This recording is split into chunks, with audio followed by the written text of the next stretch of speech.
He's author B.L. Alley. And that's Cardinal Sin.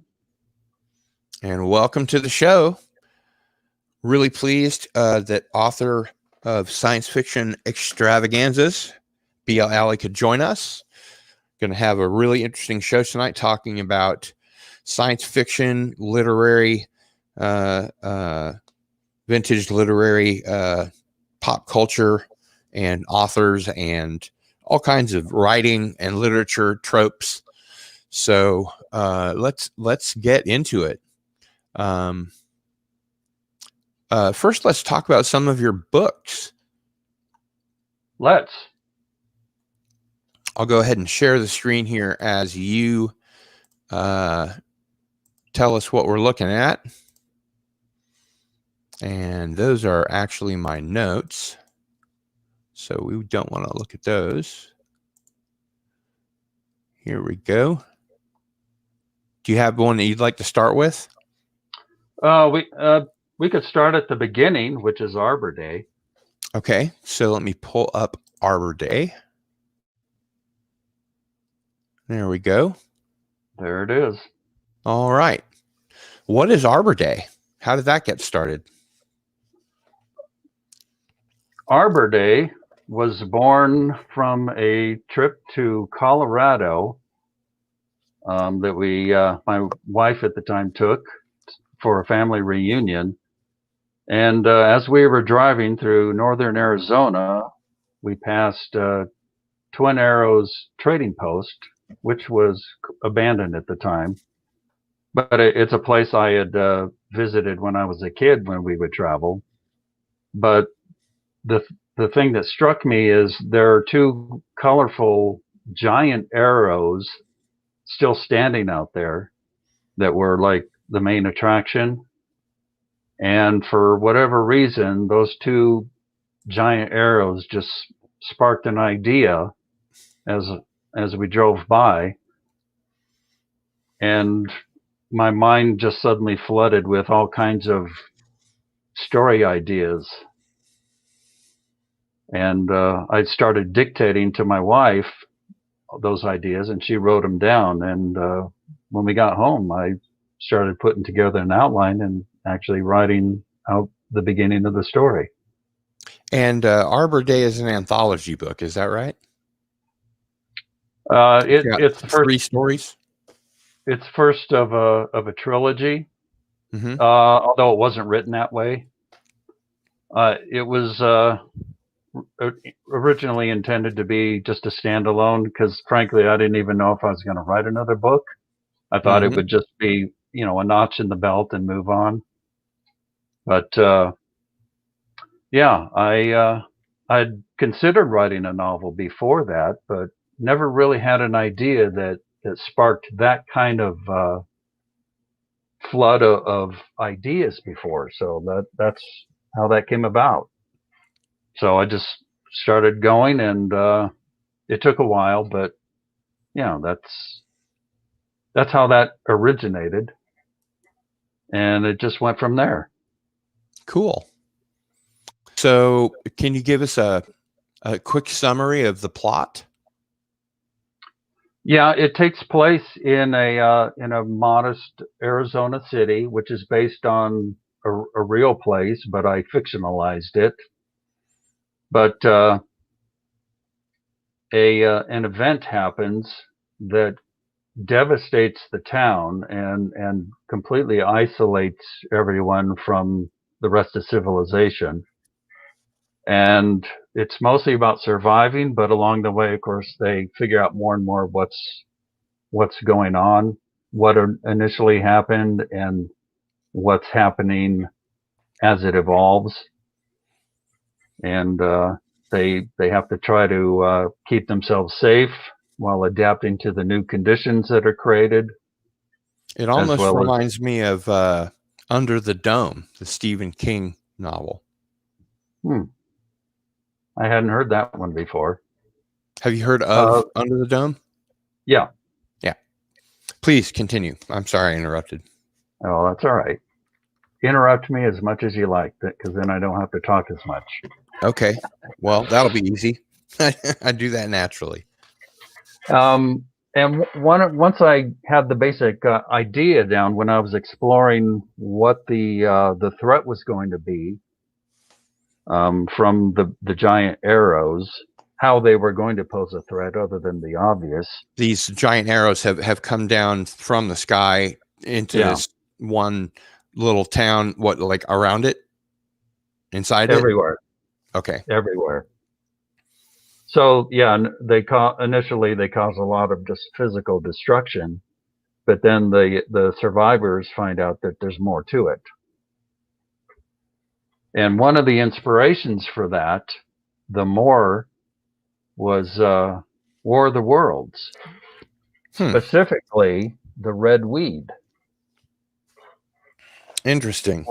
One of the things I always wanted to know is, what exactly was the red weed doing? What was it going to do if it hadn't died off along with the Martians?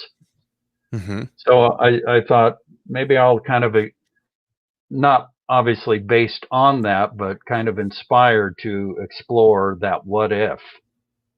Now, of course, by the time I finalized the design and the process, it ended up it really is completely different. So there's no real One-to-one. Yeah, there's no resemblance to it other than the fact that the arrows and the things that come from the arrows are a really dark red. So I kept the red, but it's so dark that everyone assumes it's black at first until they get a good look at it. So, but that was the inspiration. Somebody in a review pointed out that it reminded them of Day of the Triffids. Oh, that's a nice which was flattering, but analog. Yeah.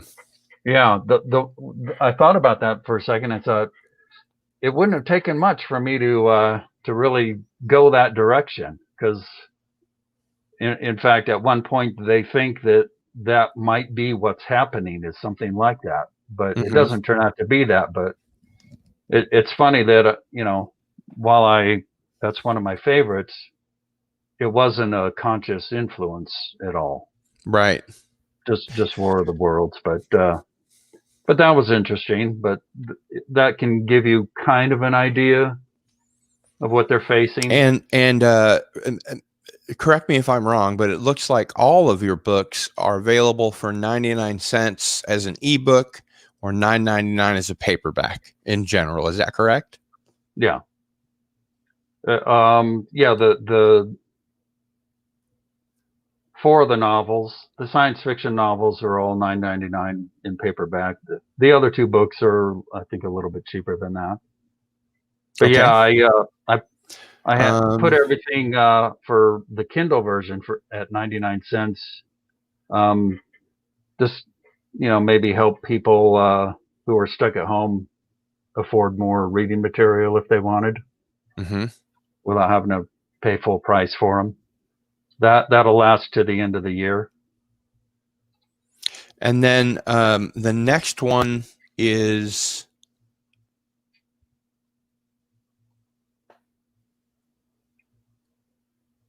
I'm having a hard time seeing it on my screen. Well, the next book in the series is Titan Mine. Oh, okay. There we go.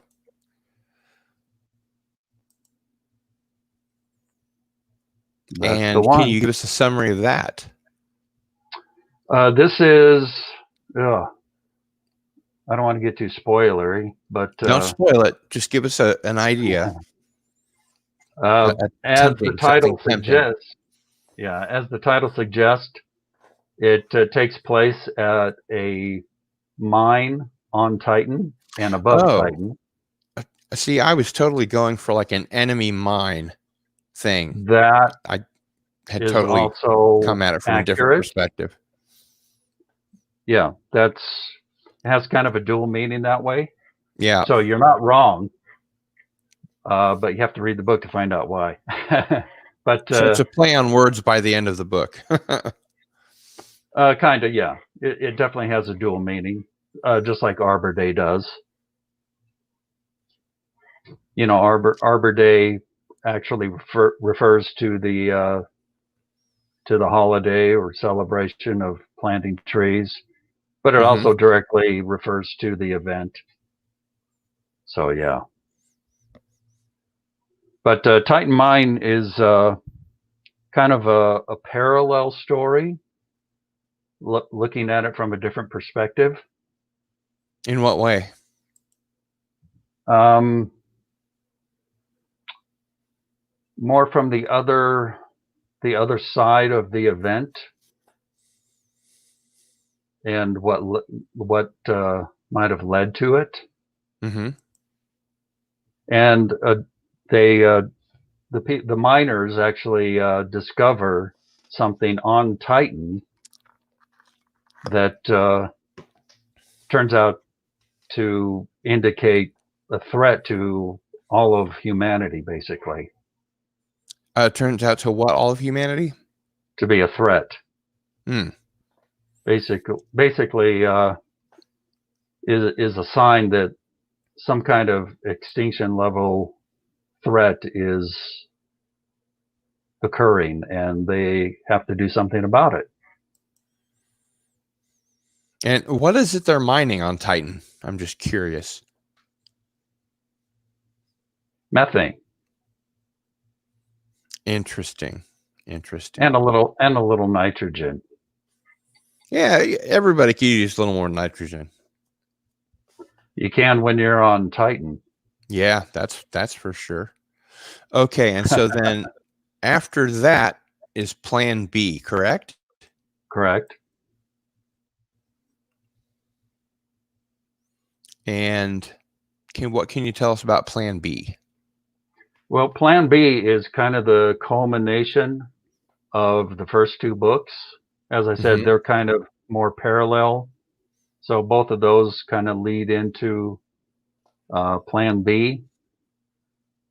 And it's basically what happens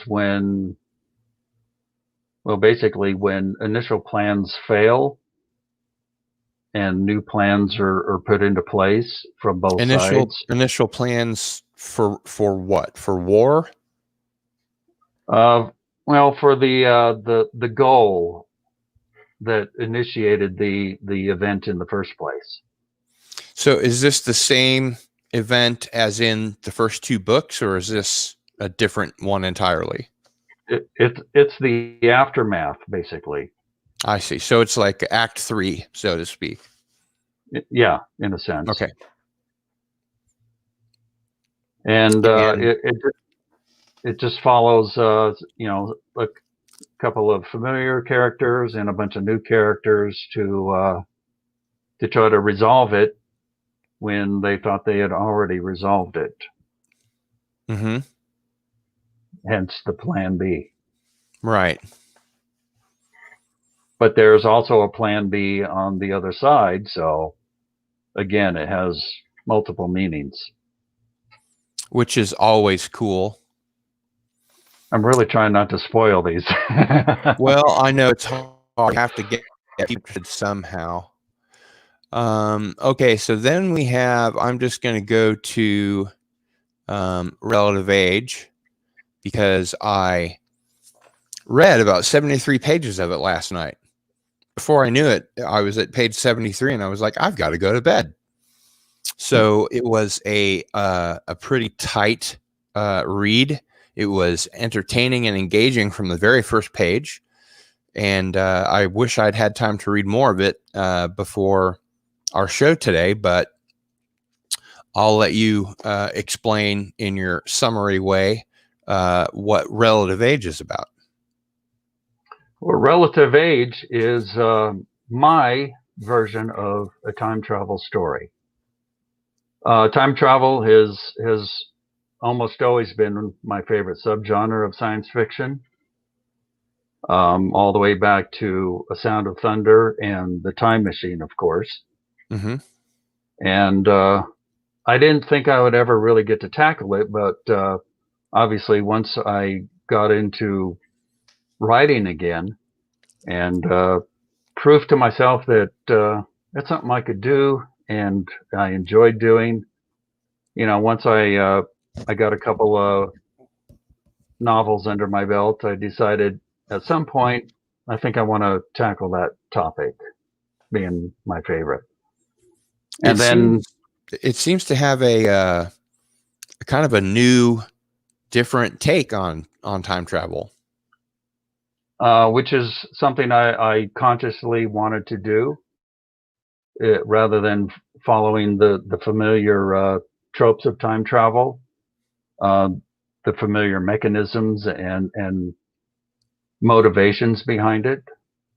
So yeah, that was definitely a conscious effort, but I wasn't even sure how I would go about it until I read a paper that was co-written by uh, Professor Thomas Weiler at Vanderbilt University, just speculating how time travel might work. And he posited that you would have to have a machine, obviously, but that time travel could only exist within the time that the machine exists, which just instantly struck me as something interesting that I wanted to explore. It almost sounds like a fundamental law of temporal physics. Yeah, I definitely wanted to approach it from a much more grounded and scientific perspective. Mm-hmm. Although it's time travel, so you still have to have that ask. But but yeah, I really wanted to build it up as plausible as possible, basically, and Well, explore from it the from 73 pages that I read, it definitely seemed plausible. I enjoyed the plot device, if you will. you mean the first traveler, The or just the machine itself? the way that you handle time travel, based on the professor's paper, Yeah. was different. It was a new take. It was one I hadn't encountered before, and I really enjoyed it. I think it has a mass appeal. Again, if you'll pardon the pun. Yeah. The interesting thing is that Professor Weiler himself doesn't actually believe time travel is possible, Right. but him and his partner still wanted to explore how you might accomplish such a thing, and that's why it really spoke to me, because it was approached from that, you know, how would we actually do it perspective. Mm-hmm. So I wanted to ground that in science as much as I could, even having them start with attempting teleportation and basically accidentally discovering time travel through similar processes, and then ask the question, well, what would you do with it, Mm-hmm. and then what could be some of the side effects or the unexpected, and that's kind of what it explores. Have you by any chance read or seen the movie uh 1123 112263? Is that it? 11/22/63. Yeah. Mm-hmm. Um it has a similar sort of a limit, as I recall. And that was Yeah, it's been a while, but yeah. an Um, interesting way to look at time travel. We can't go all the way back and see, ancient Rome, or go into the far future. But it's certainly 50 years is certainly better than 2 minutes. yeah, So yeah, or um, 11, yeah, if you like those obscure movies and stuff. Have you seen that one? 11 minutes. is that the title of the film? Yeah, No, I don't pretty. think I have. Yeah, you should look that up. Well, I tell thought me a that was. little bit about it. It's just about. Yeah, if I say too much, I think it would spoil it. I think it's better just to watch it. Well, I would guess that the title already spoils a little something. That's just the limitation, but how it plays into it, I think is interesting. It's a one of those smaller budget kind of things, not unlike Coherence. Mm-hmm. It's kind of like that, kind of a dinner party and something type thing where something happens. I really But enjoyed Coherence, the film. I assume it was based on a book. I don't know. yeah, I don't know. But anyway, back to relative age for a moment. Mhm. That was the inspiration for it, and my approach to it You're right. is basically asking, what if it was real, and how would people treat it and possibly abuse it? This Because seems to be, at least to me, and again, I've only read the first 73 pages, and it went by in a flash. So I can hardly recommend the first 73 pages, and I'm sure the rest of the book is similar. But it does have a mass appeal. It's sort of a heady concept, but the way that you break it out and make it work, after a couple of explanations, it sticks, and it's something that I think everybody, from the casual science fiction reader to the hard science fiction reader, would really get a kick out of. yeah, that's one of the reasons I introduced the character of Nick, is to be the proxy for the reader. So And I'll tell you, I'm not just having a bunch of experts spewing technobabble all the time.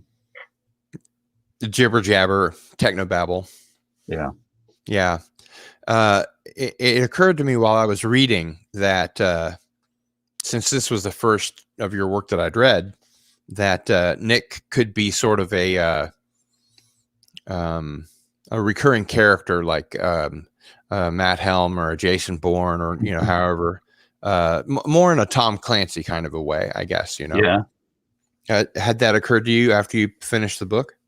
Nope. Not at all. I like the idea of the outsider coming in to fix the problem, like a fixer, Which he really is. I mean, he is a professional troubleshooter. So yeah, if I was inclined to write other stories, I mean, I suppose it wouldn't be too much of a stretch to have him be the one who comes in and does that. But maybe less so once you finish the book.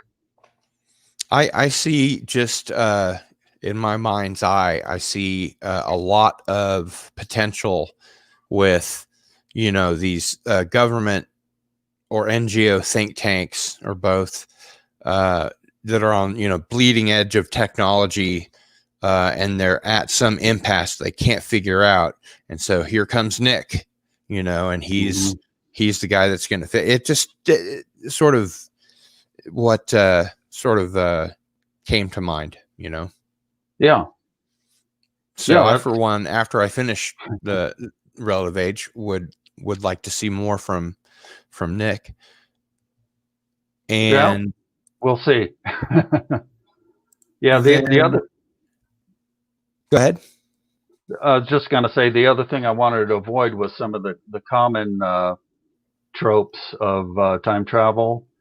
Even though I enjoy a lot of them, but I didn't want to do the Back to the Future where they go back and screw something up and they have to fix it. Sure. Which I'm pretty sure what originated with A Sound of Thunder.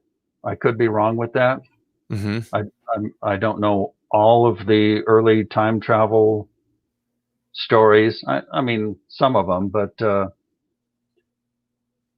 I wanted to avoid that because it's just been used so often.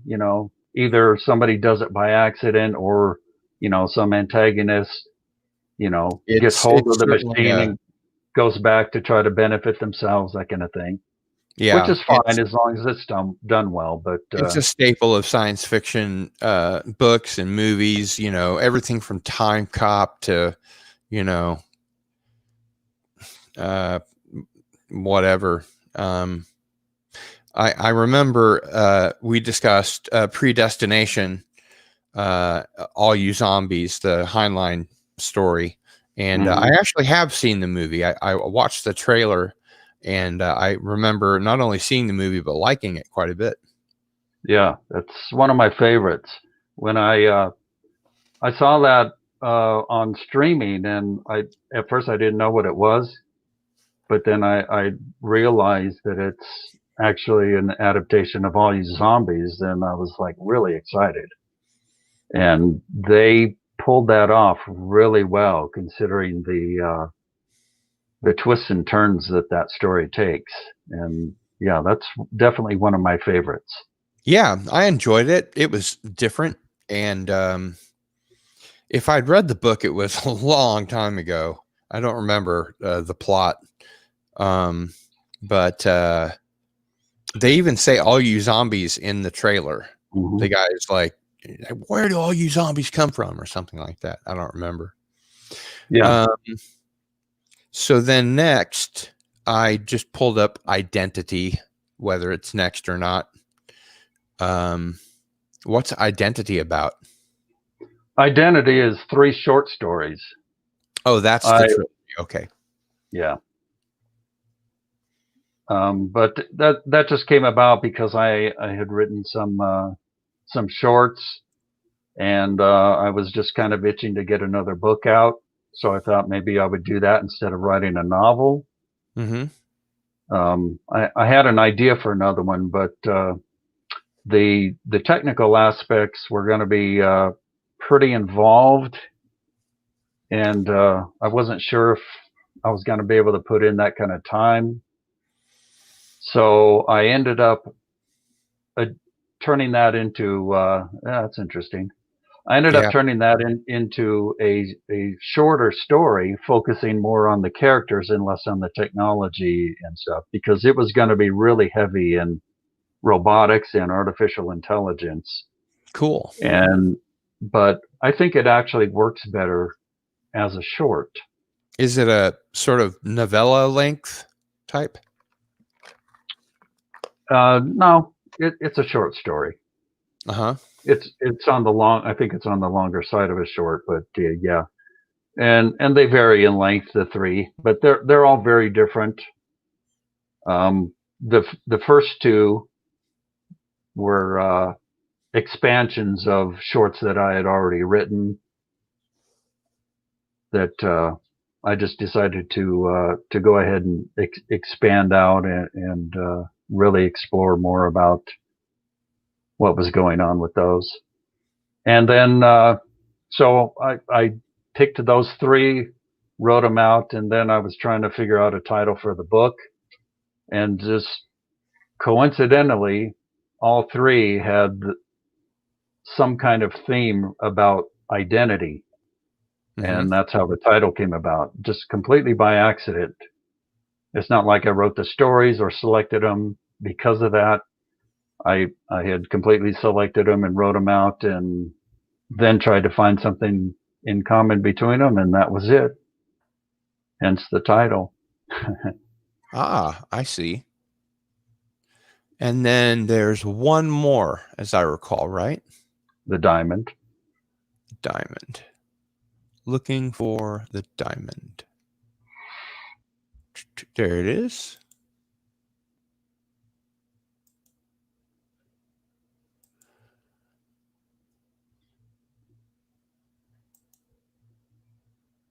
It's being fussy.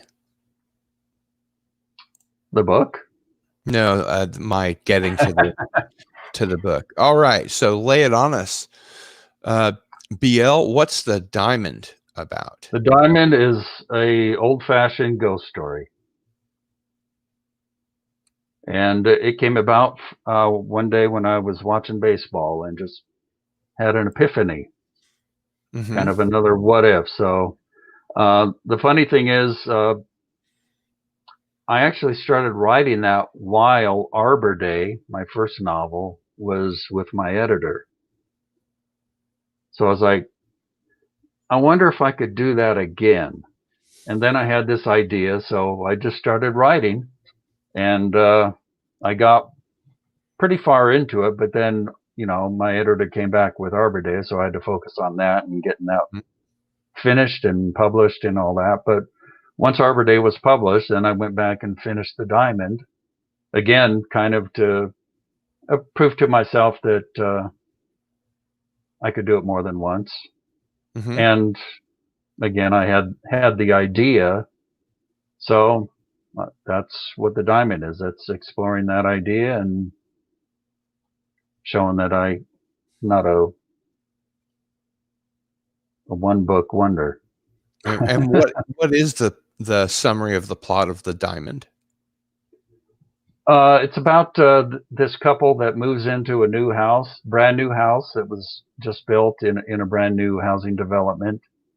But things start going wrong. Initially, it's just general stuff that poor quality or whatever, things breaking or not working right. But Mm-hmm. then the husband starts having these bizarre dreams that seem a little too real to him, and eventually those dreams uncover a little bit more that's going on with the house and the neighborhood. Mm-hmm.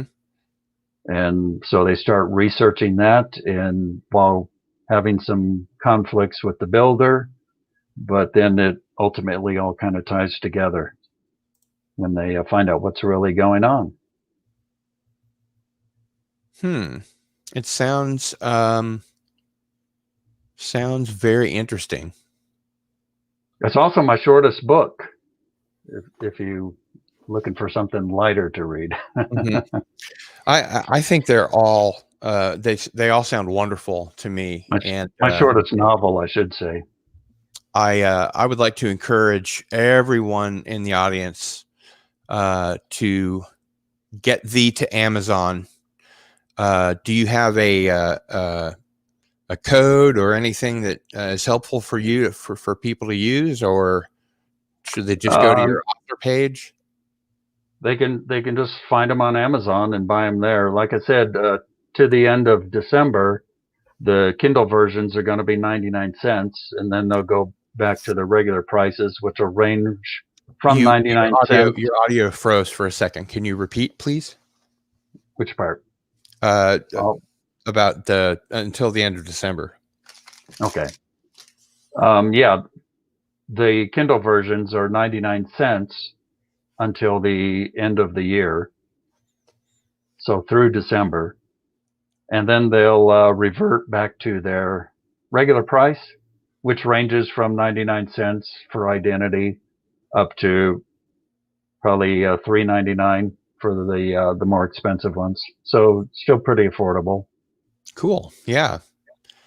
And then again, the paperbacks are $9.99 or a little less, depending on the book. Definitely want to encourage people to check those out. I'd like to ask a couple of questions that might be representative of your process as a writer. Mm-hmm.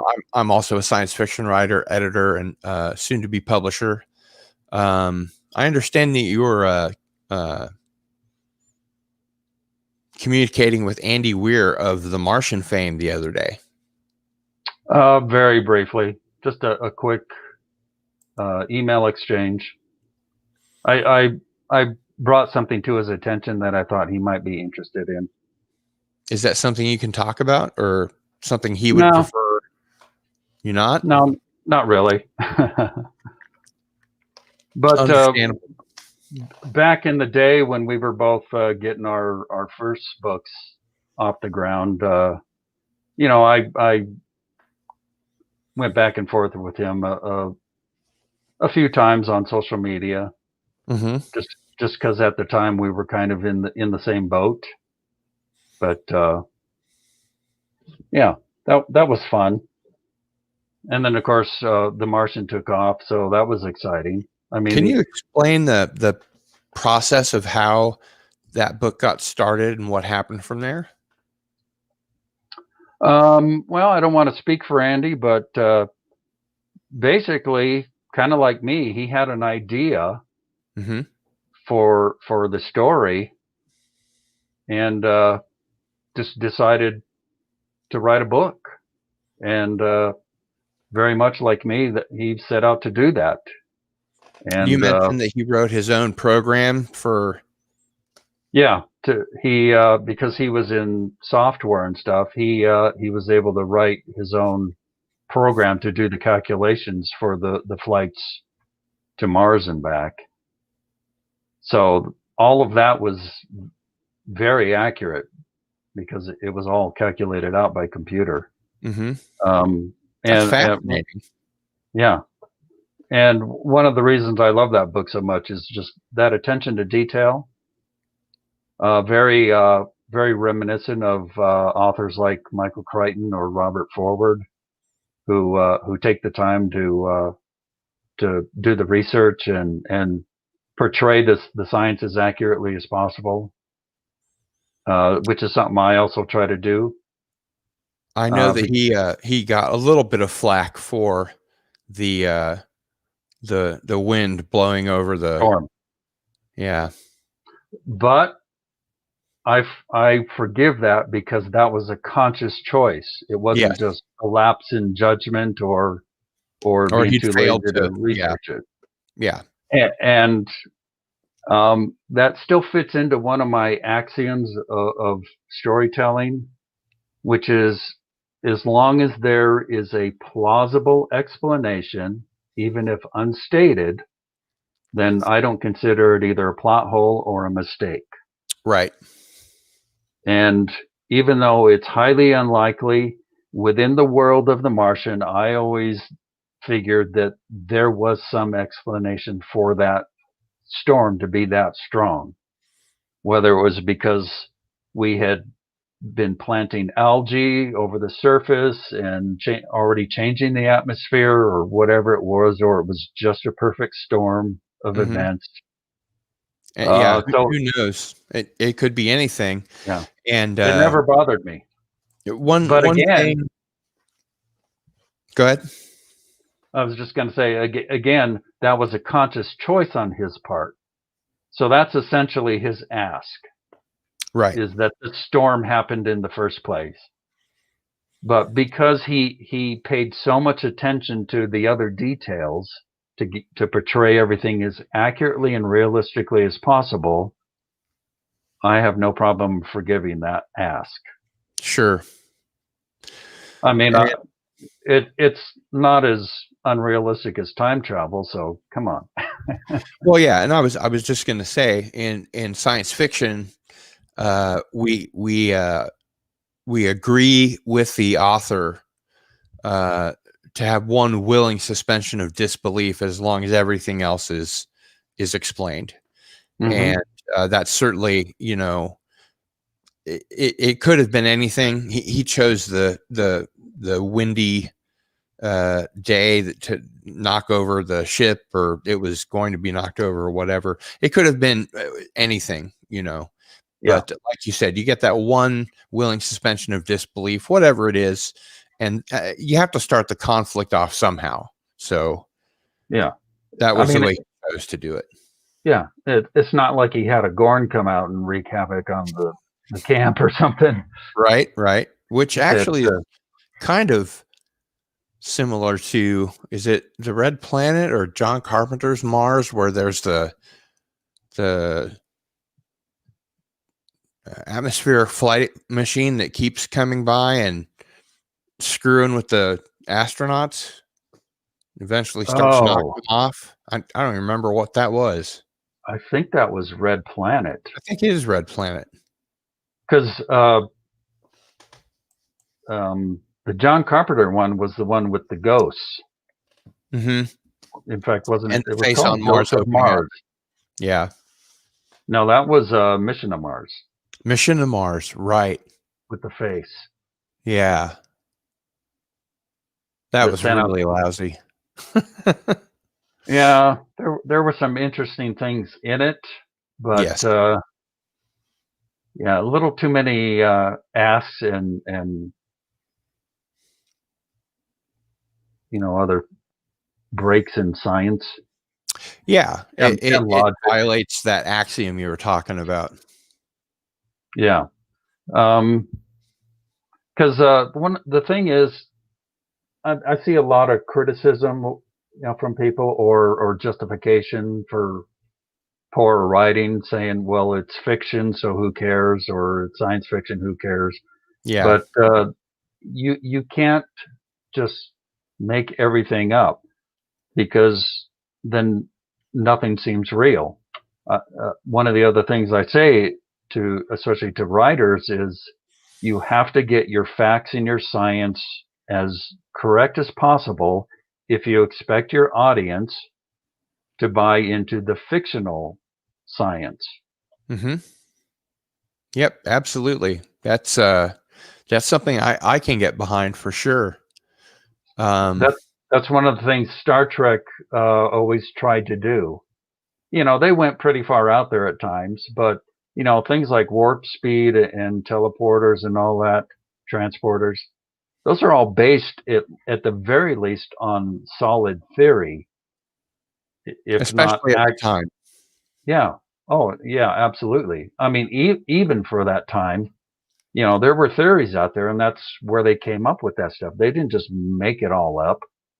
They extrapolated off of it, but it Hmm. was all, for the most part, based in something that had at least been thought about by the scientific community. And let's not forget, as has been explained by many science fiction writers over the years, that Star Trek came up with the pad, uh, where all Apple had to do was put an eye in front of it. Um, Flat the screens. yeah, the touchscreen pads and the communicator, the cell phone. It just one thing after another. Star Trek had solid sta- Solid state data storage. it. Hmm. You never saw that in science fiction, especially back then. It was always these big computer banks with the tapes and stuff, even on a Yeah, spaceship, like I, Lost I in remember. Space. I remember watching an episode the other day where Nurse Chapel handed one of those to Spock, and I think it was the first time I realized that it was not a floppy diskette. It was literally solid state, Yeah, and probably crystalline or something, yeah, probably. just with a nice coat of paint to make Who it look knows? nice. Maybe we'll end up going to that kind of storage. I mean, we Um, already have solid state storage, oh so yeah, I meant the little yeah, cheese sized block. Maybe that'll be terabytes and terabytes in there. that's a lot Uh, of data, especially but when you consider what they put on a little micro SD card now. sure, So yeah, imagine if you expand that up to the size of one of those blocks in Star Trek. That's just massive amounts of data. and as you said before, uh, the uh, the teleportation of photons has been done Hmm. since Star Trek, and antimatter. I don't know if at the time they were making antimatter in Fermilab and storing it in the vacuum, but I know they've been making very very small amounts over time. So I mean, they must have gotten that from somewhere on Star Trek. Well, as I said, the theory was there, even if they hadn't achieved it. So it's not like they were just making stuff up because it sounded cool. I mean, they put real thought into it, A lot of it actually seems to have come to pass in one way or another. or is close to at least. But Yeah, yeah, yeah, it and it got a lot right. oh, absolutely. Even like the medical beds, stuff like that. We have those now. Right. And You know, yeah, like, tricorder is just a smartphone. a limited smartphone at that. Yeah. Smartphone can do a lot more than that. So I guess what we're saying is that while a lot of writing doesn't work in general with tropes and cliches, things like that. Yeah, too often just not enough thought is put into it, I think, and instead they rely too much on what's already been done. I mean, at the very least, try to put your own spin on it, Right. but Yeah. which is what I did with Relative Age. Mm-hmm. But yeah, that I mean, I don't mind those tropes. You know, one of the best time travel movies is Back to the Future. Mm-hmm. I mean, they got so much right with that, and it's so damn entertaining. I mean, it's It is. beloved for a reason. Yeah. But And it's got that Spielbergian wholesomeness to it. yeah. But there are still some darker elements to it, as should be. But again, I mean, that's the basic trope of, somebody goes back, screws something up, and then has to fix it. But as long as you put the effort in, you get Back to the Future instead of all the lazy versions of that don't really work because they Mm-hmm. didn't put enough thought into it. What about movies like Minority Report and others that are based on good old science fiction, especially having to do with time travel? I'm a fan of anything that either explores something new or explores something from a different perspective. Um, I am a big fan of Minority Report, both as the source material and the movie. Mm-hmm. I think that's a fascinating idea, and of course, on top of the science fiction, as science fiction often does, and in some cases does better than any other form of literature, is explore the moral implications of that, and raising ethical questions and making you think about that. Not necessarily telling you what to think, but at least starting the conversation or at least the thought process. Exactly.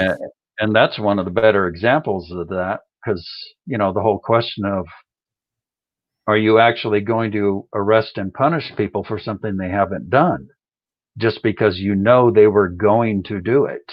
Mm-hmm. That's fascinating.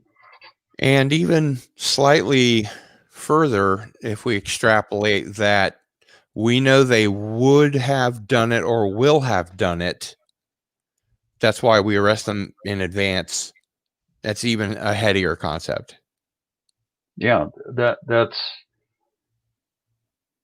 I mean, that really is a different take on the idea of thought police.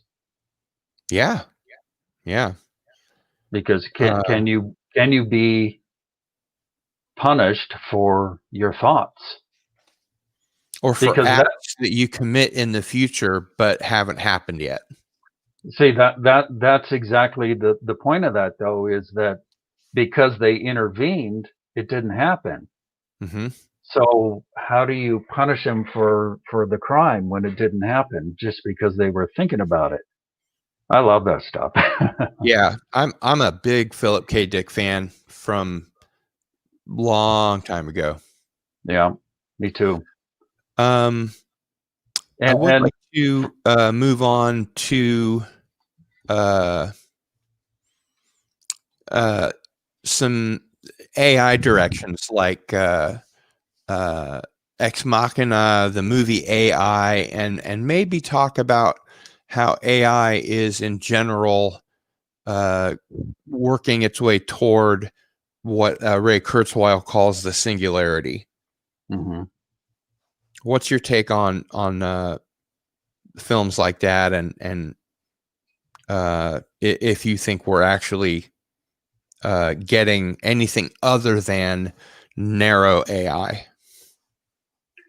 That's a tough question because AI, as most people understand it, is essentially the attempt to replicate the human mind, so it can make its own decisions, create its own thoughts, be creative, not just logical. But because there's a fundamental difference between the human brain and any machine, then the question is, can we actually ever achieve that? Because we're trying to reach the same goal from a completely different direction using a completely different process. So far, AI really is simulating the output of the human brain, not really replicating the process within the human brain. Absolutely. And as interesting as every kind of narrow AI that's out there, whether you're talking about Eliza or a chess computer or uh, you know something that you want to let out of the box in the Turing test, whatever. It's all been programmed that way by humans, but the machine learning aspect of it, I think, is where the singularity is coming from, and where Kurzweil is coming from.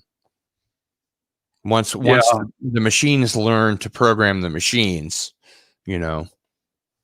but even then, I mean, that really is, in a sense, a new form of life because it functions in such a different way than we do.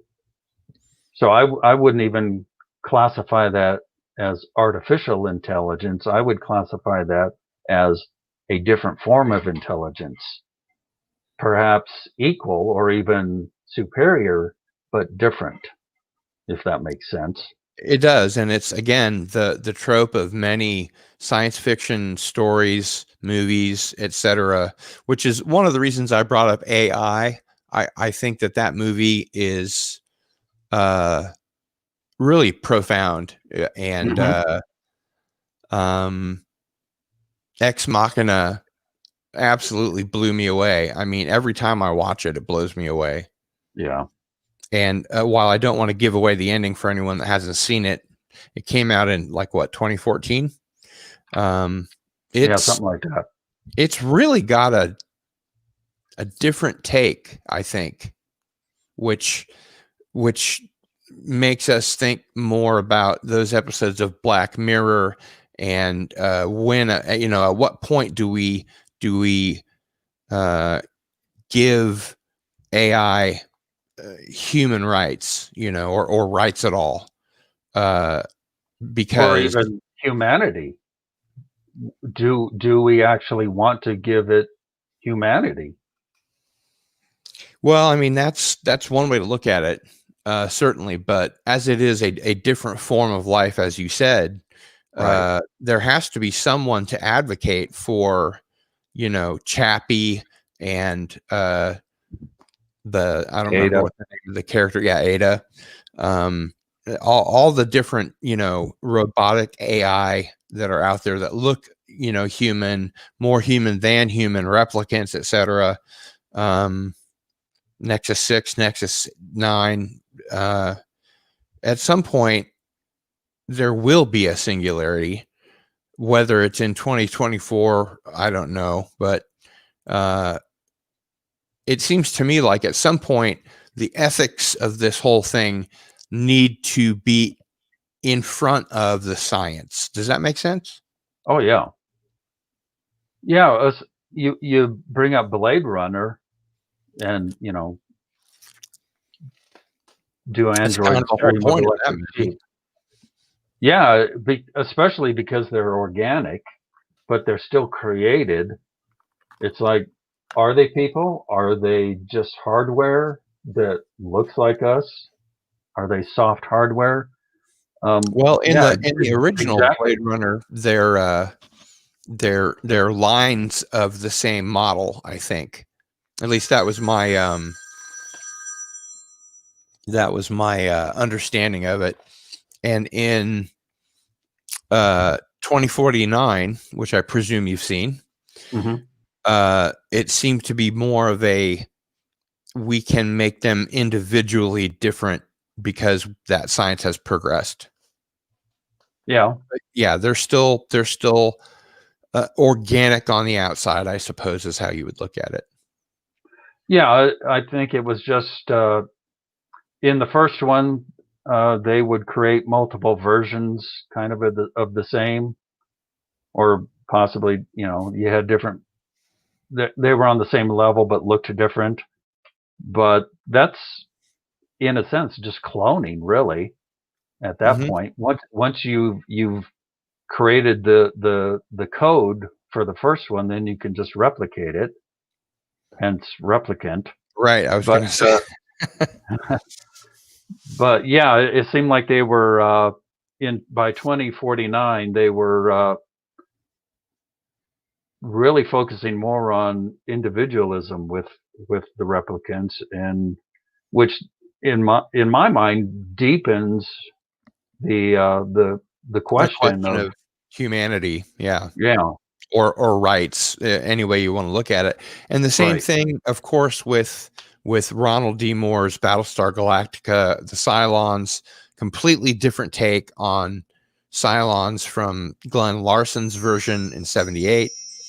But even even more so maybe than Blade Runner, that we are designing a slave race. Hmm. And do we think that, the combat models are appropriate to go out there and fight the wars for us, or the heavy labor models, go do the for instance, as just an idea, to clean up Fukushima, or do the hard heavy jobs that human beings would rather not have to do, or maybe even can't do. At some point there has to be a question of, is this life, is this intelligence, does it have rights, right? Hmm. Yeah, And I think those shows and movies tackle that in a really interesting way, especially looking at Blade Runner and Battlestar Galactica. When I think about the Cylons, they were sort of sprinkled through the fleet, so you never know who's going to be a Cylon, and um, they appear so human that uh, they don't even know. And calling back to the original movie, Matt Deckard says, how can it not know what it is, right? yeah. And if they're more human than human, then they've got to be afforded rights. And so it just seems to me like there've got to be think tanks out there in front of the science that are dealing with the ethics of how this is going to work. Any thoughts on that? Well, that's a complex issue, but I tend to agree with Ian Malcolm when he said, just because we can do it doesn't mean we should. Hmm. And And yet these companies are racing toward it as hard and fast as they can. and it's either going to take a really long time or it's going to happen overnight. I think I they'll think make both will, actually, to a some degree. breakthrough, or it'll just be a chore figuring it out. But I'm not sure that's something we really need to achieve. I mean, if we want slave labor, they certainly don't have to be sentient. They could Well, just but be incredibly smart if we robots. want them to do, mining work on an asteroid in the vacuum of space, and we simply can't, support life there for a long term, you know, uh, situation, and we've got these, artificial life forms that we've created that can, that's going to happen. And before it Yeah. happens, we have to discuss. I mean, somebody has to discuss. Uh, do they have rights? What kind of rights do they have? And yeah, like you said, that's a lot to untangle, but I think But that's the point of these films and shows, don't you? oh, absolutely, absolutely. They are asking the question: how far do we need to go for them to serve their purpose? How far are we willing to go, and should we? Mm-hmm. And what are the risks of pushing that technology? Even when we're talking about computers, what happens when they are so capable but still singular in their goals? And Frank, to me, one of the best examples of that is still 2001 Mm-hmm. with Hal. A lot of people think Hal goes crazy, but I don't agree with that assessment at all.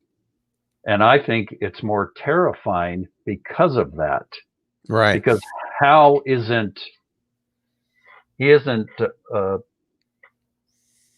a he doesn't become a psychopath or anything, or a conscious murderer.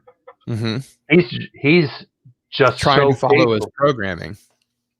and he's just trying to achieve the goal. So Yeah. he's able to weigh every single option and find the best path to do that, which in his conclusion happens to be eliminating the human crew, Right. because they're more of a hindrance at that point and preventing him from completing his mission. I don't even think it's about conflicting programming. I think So it's much as just it is following his order. Yeah. His programming, which he was given a task and he's doing what he needs to do to complete that task. And I think that's far more terrifying than, if it actually decides on its own goals and starts murdering people to sure. reach those goals. He's so cold and calculated that there's no hate, there's no intent other than the achieving the goal of the mission. There's no remorse, none of that. It's the complete lack of emotion that makes that so terrifying. Because Which what happens if when if machines he's a actually if do he's a that? member of the crew, if he is an artificial intelligence, as I think we're supposed to think of him, then he's a psychopath. He has no In the empathy, technical sense, yeah. emotion, yeah, thinking about it from a human perspective. I think the probably a better word would be people assuming he's psychotic. But yeah, in the technical sense, he is a psychopath because he has no emotion attached to his actions. Right. It's all about He's, getting the job done. yep, that's exactly right. And that's why I think it's so much more terrifying than even something like, A the Terminator or Terminator. something. Yeah. Not that the Terminator isn't awesome, but No, but as long as we're going to go Terminator, uh, I feel that it's incumbent on me to make sure that all of our audience know that the idea for the Terminator. Somebody asked James Cameron, where'd you get the idea for the Terminator? And a Harlan Ellison fan was sitting on the other side of the, seat or wherever they were, and heard James Cameron say, "Oh, I just joined together a couple of old Outer Limits episodes that Harlan Ellison had, one being Soldier, and yep. and then Demon with a Glass Hand." And which are both incredible episodes of science fiction. And I love the Outer Limits. I mean, it's a mind-blowing episode every time. But both of those episodes are great. But when you think about, the lawsuit, once that fan of Harlan Ellison told Harlan Ellison what he'd heard James Cameron say, and that Harlan Ellison didn't want any money. He just wanted credit for his work. And so at the end of, the Terminator 2 and the other works, it just says acknowledgement to the works of Harlan Ellison. Mm-hmm. That's all he wanted. And I think that's important to remember, because, I'm a big fan of not only, sort of the golden age science fiction writers, but obviously I think they were called the new age science fiction writers, when Dangerous Visions came out and stuff like that. Big Harlan Ellison fan. And the Terminator, obviously one of the great wrinkles on that idea. But let's not forget where it came from, and pay the writer while we're at it.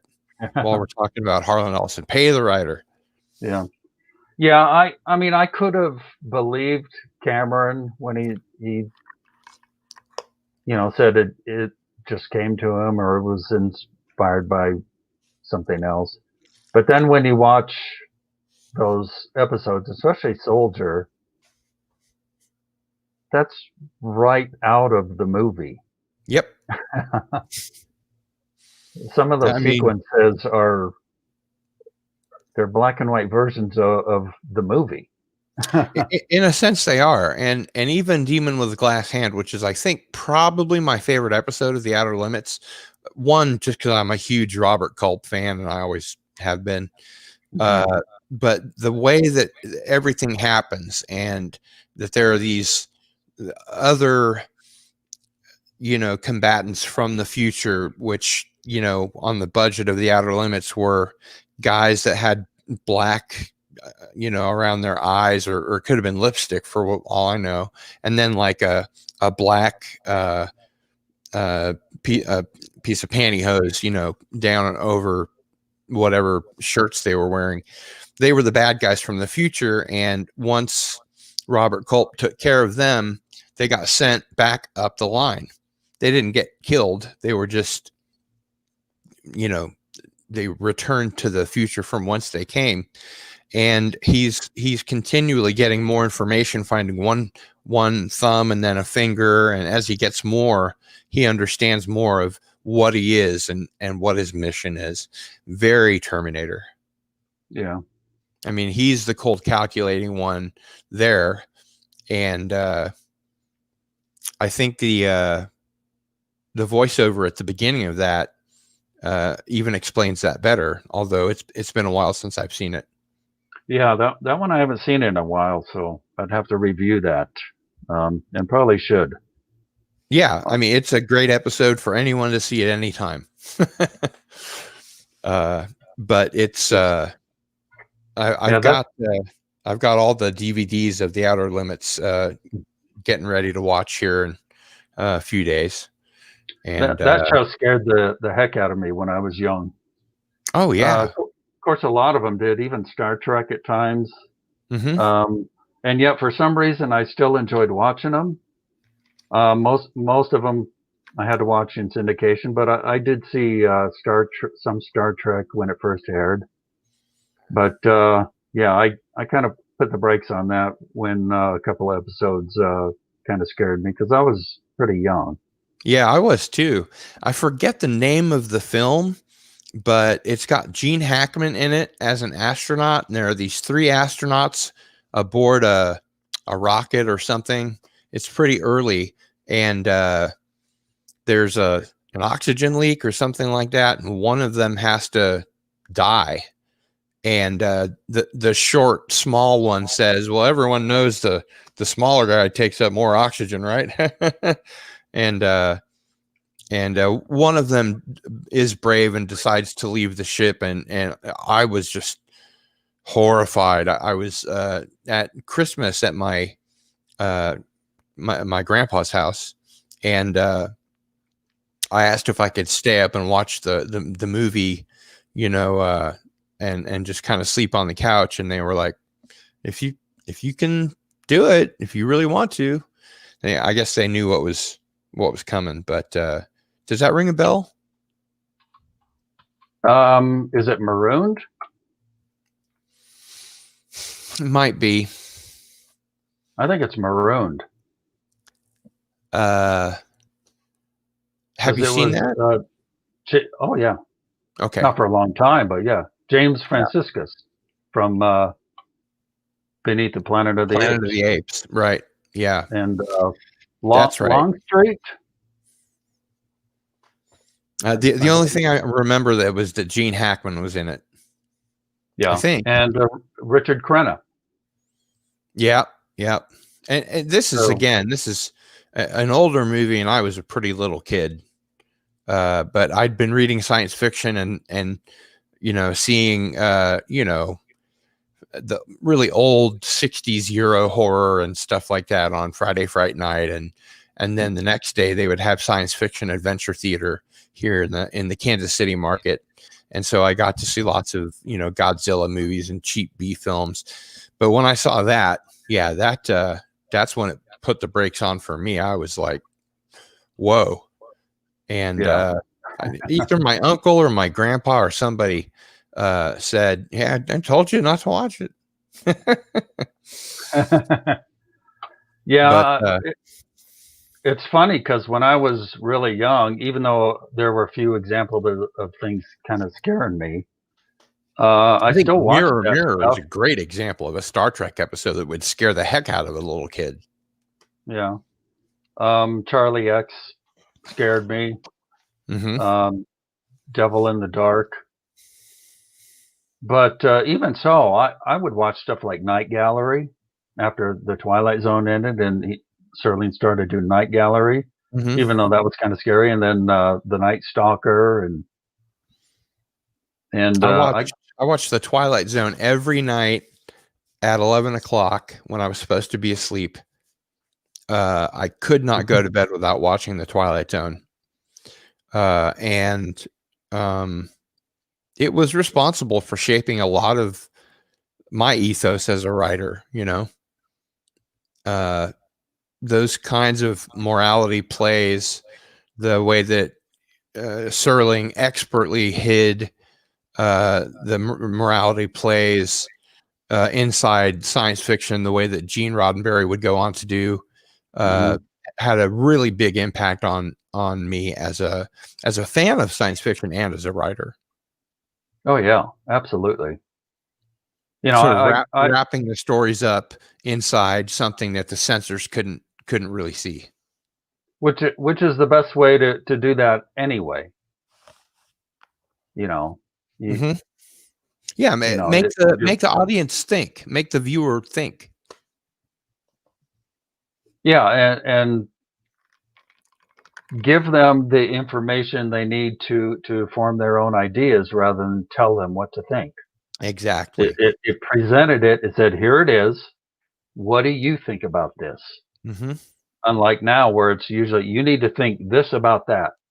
Or even before with Flash Gordon, Republic serials or whatever, the things that predate Star Wars in that regard, are it's laid out for you so you can go ooh ah at the spaceship going, leaving cigarette smoke behind it or whatever.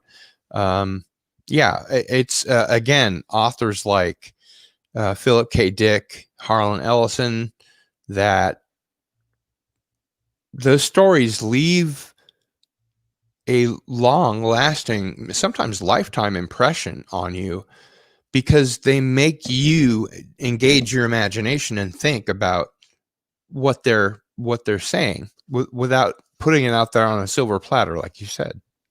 Yeah, and it's more effective that way.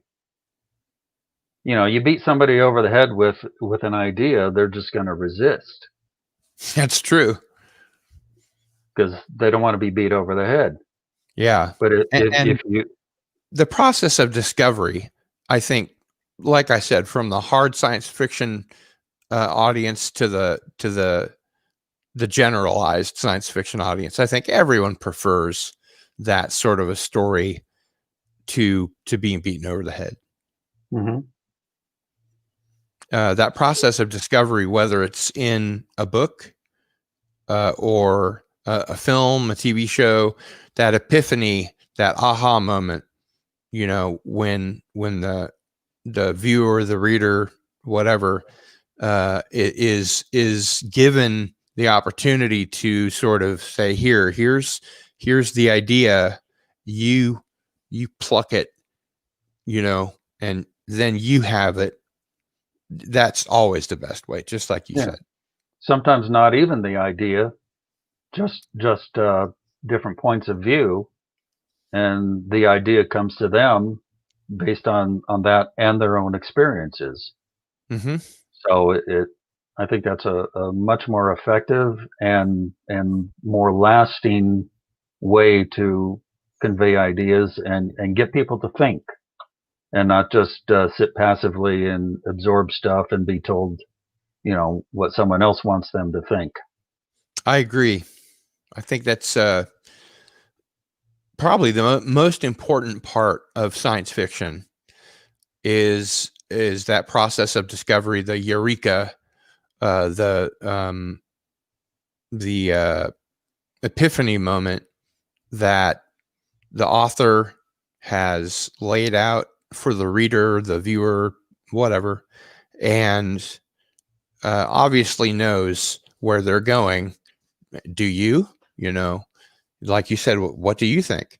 Those are always much more interesting than, like I said, the spaceships or any of that kind of thing. Yeah. I still love a good spaceship, though. Oh yeah, don't get me wrong. We have lots of those in the Twilight Zone. And everything looked like a rocket because that's what everyone knew at the time. You know, they were sending up the, God, what was before the Gemini program? Oh, Atlas Atlas. rockets. Yeah, Yeah. they're basically modified ICBMs. But yeah, that's what everything looked like, and so that's why all those episodes of the Twilight Zone and stuff like that look like rockets, because that's all that they knew, really. Hmm. And then you get, of course, um, uh, what's the one with Leslie Nielsen in the Straight Up role, the early science fiction film? Forbidden Planet. Forbidden Planet. Thanks. I just had a brain fart for a second. Yeah, that really is kind of the, if you think about it, kind of the uh, template for Star Trek, for Oh, the very original much so. series.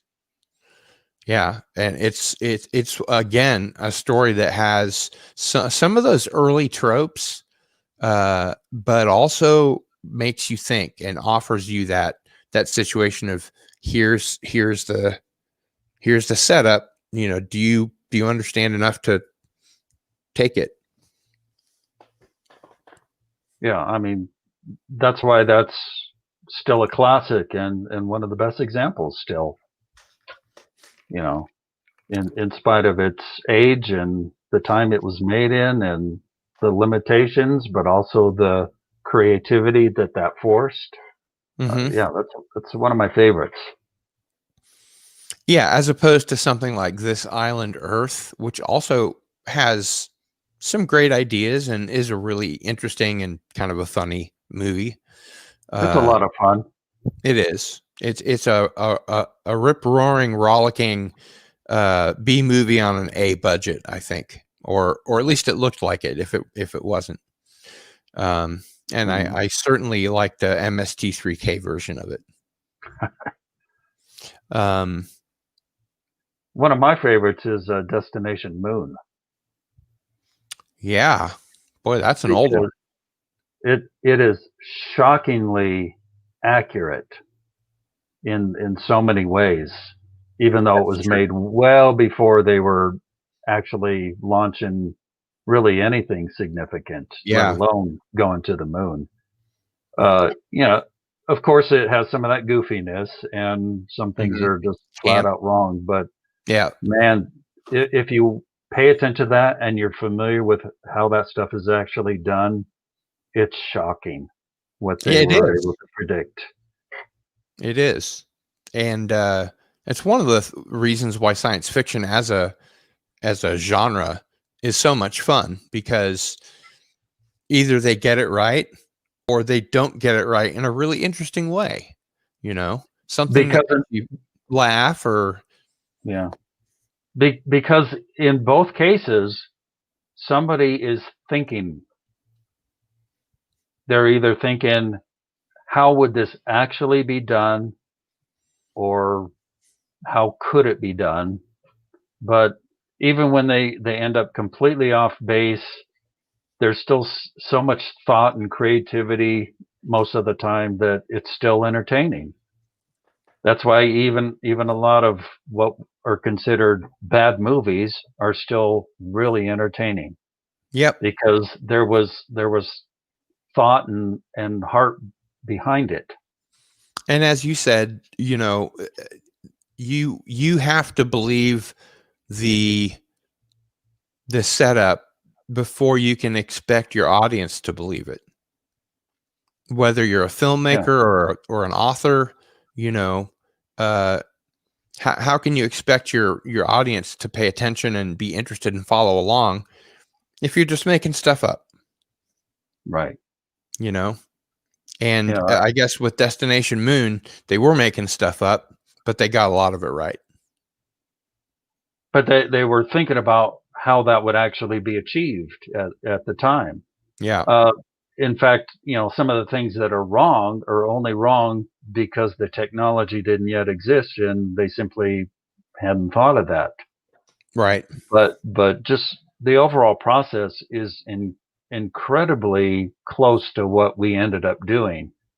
That you would almost think all those engineers and everyone found inspiration in that, but obviously they didn't.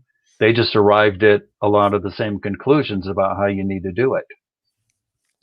Yeah, and it makes you think about how it goes both ways, that science fiction extrapolates from real life and real life imitates art, you know? Mhm. Um, Yeah, it's a little bit of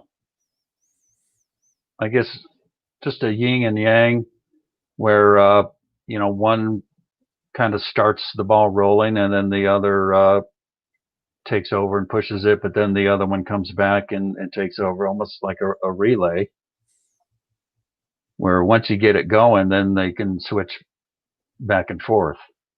As you said, they'll be inspired by real science, but then come up with advanced ideas based on the real science. And then real science says, hey, wait a minute, that's interesting. Maybe we should explore that. a great Or, example of that, going back to Star Trek, was NASA wanted to know, how do you get the doors to open when somebody walks up? And they said, oh, we just have a guy on either side that pulls the door open. you know but of course the electric eye emerged, and now, probably for our entire lives, doors have been opening in front of us just because there's a sensor that opens the door. But yeah, I mean, you can't go same, to a shopping center and not have that. yeah. And in lots of ways, life imitates art. And you also have all these engineers, technicians, scientists that say, I got interested in the sciences because I watched Star Trek when I was a kid, Hmm. and that's what I wanted to Absolutely. pursue, in my collegiate career. And Because it had inspired them to dream, but in a mhm, way that made them feel like they could actually achieve that stuff, that technology, take those theories and make them real. and I don't And think that's that you'll find a scientist, a mathematician, uh, engineer, anybody that was inspired by either Star Trek or science fiction of one variety or another that you know wishes they hadn't. I think they're all pretty happy in their jobs and found what they were oh looking yeah. for. Absolutely. And that's why Star Trek is so important and was done so well, is because of that, the thought behind it that then inspired people to pursue the real world versions of those ideas, And and not even just in technology, as we were talking about earlier, just ideas of ethics and morals and things. I think even that has influenced people to think, how to better approach certain certain ideas and conflicts and so forth, with rather than beating people over the head with it. oh, sure. I mean, Yeah. it's a great real world example of how to communicate, and I And think a lot of us learned from that. you were going to say something about Lost in Space, and I cut you off. I was. This was a long time ago. This was like 2.5 weeks ago, as far as this conversation is concerned. Uh, Maybe it had something to do with what scared you as a kid, or I Oh don't yeah, remember. I think so. Because there were some, for a little kid. There were some scary things in that. Hmm. Now, of course, it's really goofy, It's but very that was camp. also very very much influenced, I think, by stuff like Forbidden Planet. Hmm. Obviously the flying saucer, the robot, stuff like that. Sure, yeah, danger. My sensors detect danger in there. But what kind of danger? Robot or robot? Yeah, could you be more specific? Yeah, danger. Okay, Do well, do I stand here or do I run to oh, yeah, avoid the I guess we danger? better go investigate if there's danger in there. Yeah, that always gave me a smile. Even as a little kid, I was a science nut and a geek, and I always thought that when they created Lost in Space, it was supposed to be campy, I hope so. as opposed to the Twilight Zone, which is still pretty straight up and down science fiction, or the Outer Limits, which is still, you know, pretty straight up and down science fiction. Oh yeah. I really Yeah, think that when they created Lost in Space, that it was supposed to be campy. I would think so, because even as a little kid, I recognized the the campiness and just kind of the overall goofiness of it. Oh, Yeah, William, the pain, the pain. Oh. even stuff like, well, where do they put all that stuff, and where is that lower level that they show that can't possibly be there? Right. Yeah. It closes up into the disk. It's bigger on the inside than it is on the outside, like the It's TARDIS. a TARDIS, yeah. Yeah. It just looks like a flying saucer instead of a police box. And I don't know how much you've been paying attention to Doctor Who, if I may shift uh uh topics from one TV show to another, but Doctor Who was my favorite show growing up. I loved Doctor Who. I remember there was one time where I was at the arcade, which was, as the crow flies, probably 3/4 of a mile, maybe. And there was a huge creek in between it. So my friend Brian and I, we'd always go, from his side around to the arcade. And uh, one day, time just got away from us, and I looked at the time, and it was 6:26. And I'd been on the track team as a kid. My parents founded the local track club, and I don't remember if I even said goodbye to Brian. I just raced out of there and raced home as fast as I could in a straight line with that creek in the way. And I jumped that entire creek and didn't even think about it. And it must have been, 18, 20 feet, you know, from one side to the other. I probably ended up on, not in the water, but on the other side and climbed up. But I remember getting home and turning on the TV and the theme song was still playing. So I was like, whew. But a lot of great ideas. Talk about scary for a kid. And just what's happened, to that show these days compared to what it was. It's just a tragedy. Yeah. Yeah, a lot of it. I didn't really see much Doctor Who, especially growing up. I came into I, that much later. I think that's the time to see it, to sort of catch the Whovian-ness of it, Mm. when you're a kid, especially if you're, in the UK. But when they were showing it here on PBS, when I was growing up, I ate it up. I couldn't get enough. It was Yeah, I smart. never really It got was into it. it was smart. It was, good science fiction. A lot of the time there are good horror elements in it, like in the Tom Baker era. And every week it was just a different idea that was lurid or interesting or funny, and Mm. having the freedom to go anywhere in space and time, from a science fiction perspective, is a pretty useful device. Oh yeah, absolutely. And they took full advantage of that. But I don't know if it was because we didn't get it or I just wasn't interested.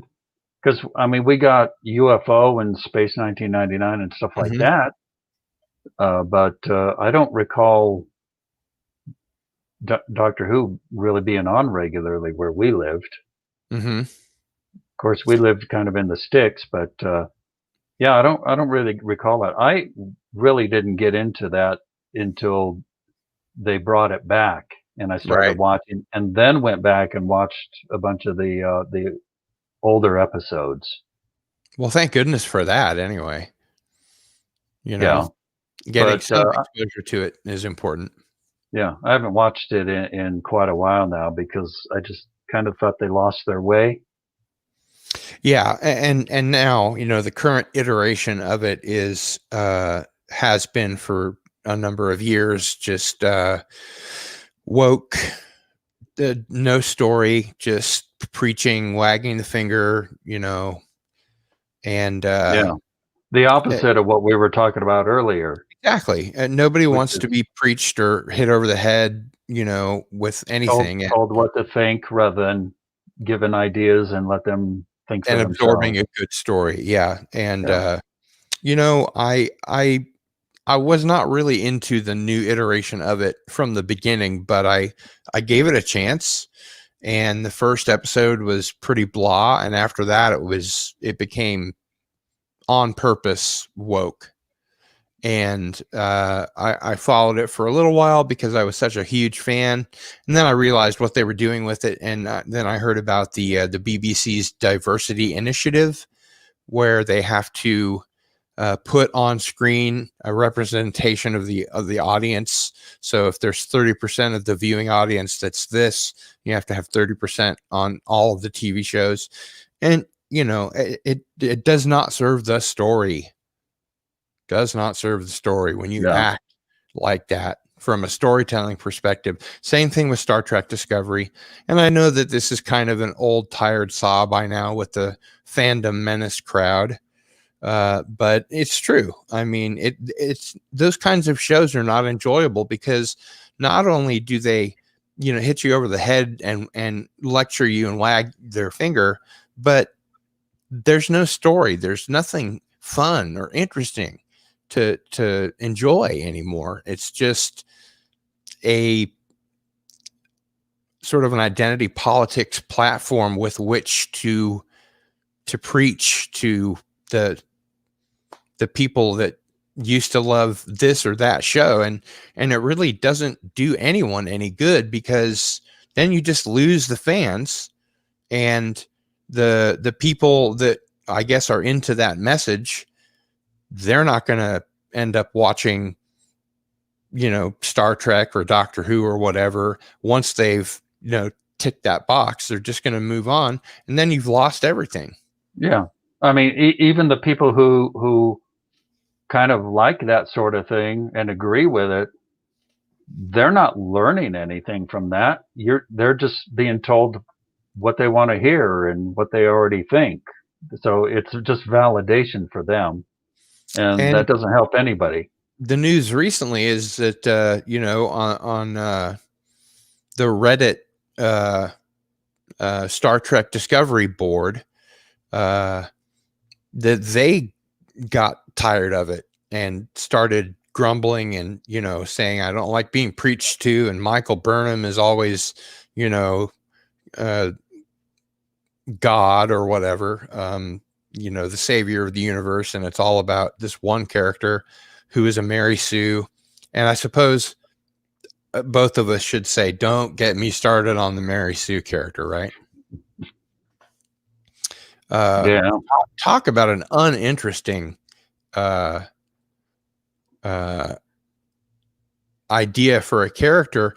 And I didn't even realize that the Mary Sue came from Star Trek fan fiction originally. Did Yeah. you?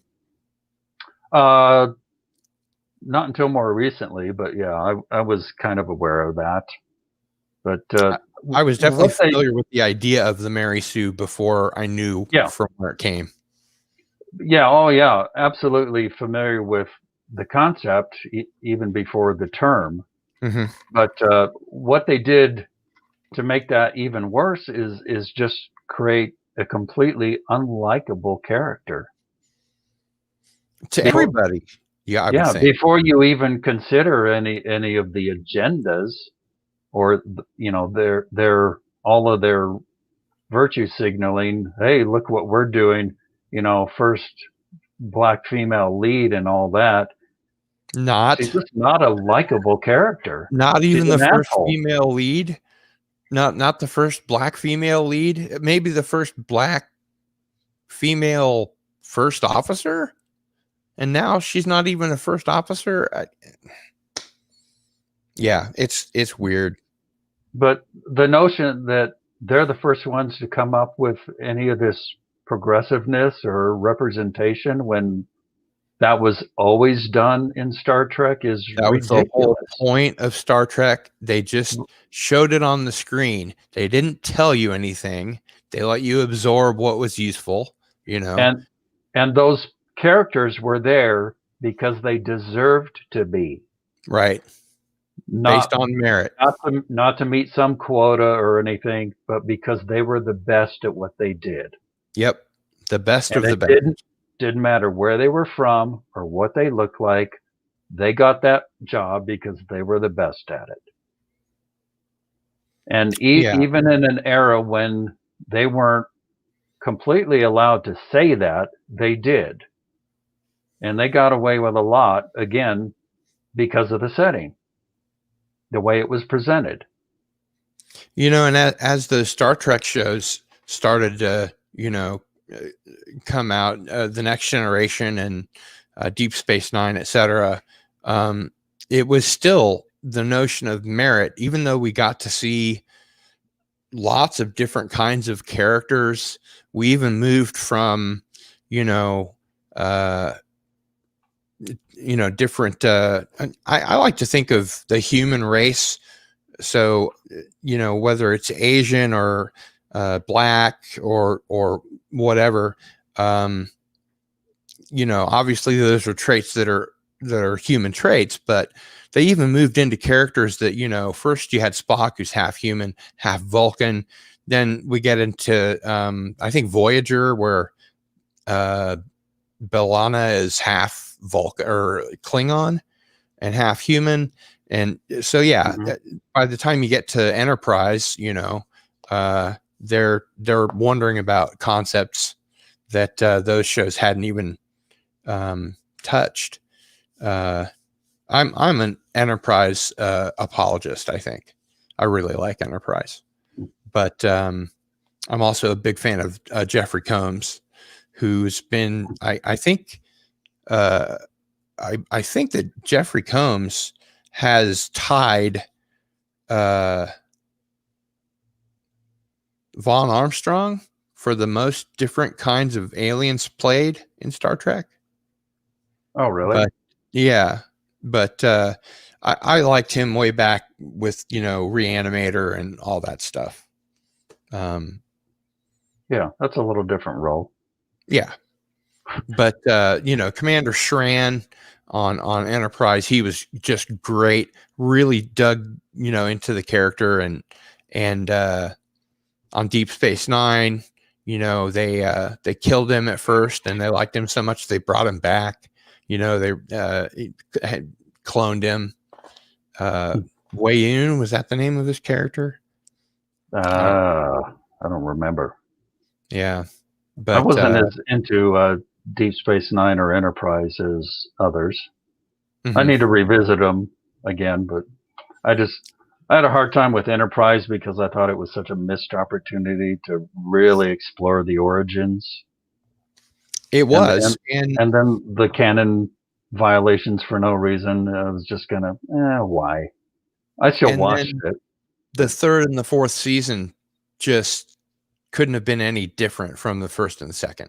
yeah, It really started to come into its own as Star Trek in those seasons, especially the fourth season when Manny Koto was the showrunner.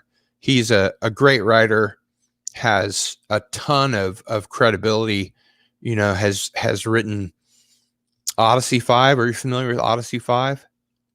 vaguely, The one with Peter Weller as the shuttle captain, yeah. and the Earth is destroyed in the first episode. Manny Koto loves to blow up the Earth. Um, and yeah, and 24, he's worked on so much great television, and was a hardcore trekker, himself. So once I think they knew that they were going to cancel the series, they gave it to him, and he really ran with it. It's just Hmm. unfortunate that it took them canceling the series to do that. Yeah, to really take some new chances.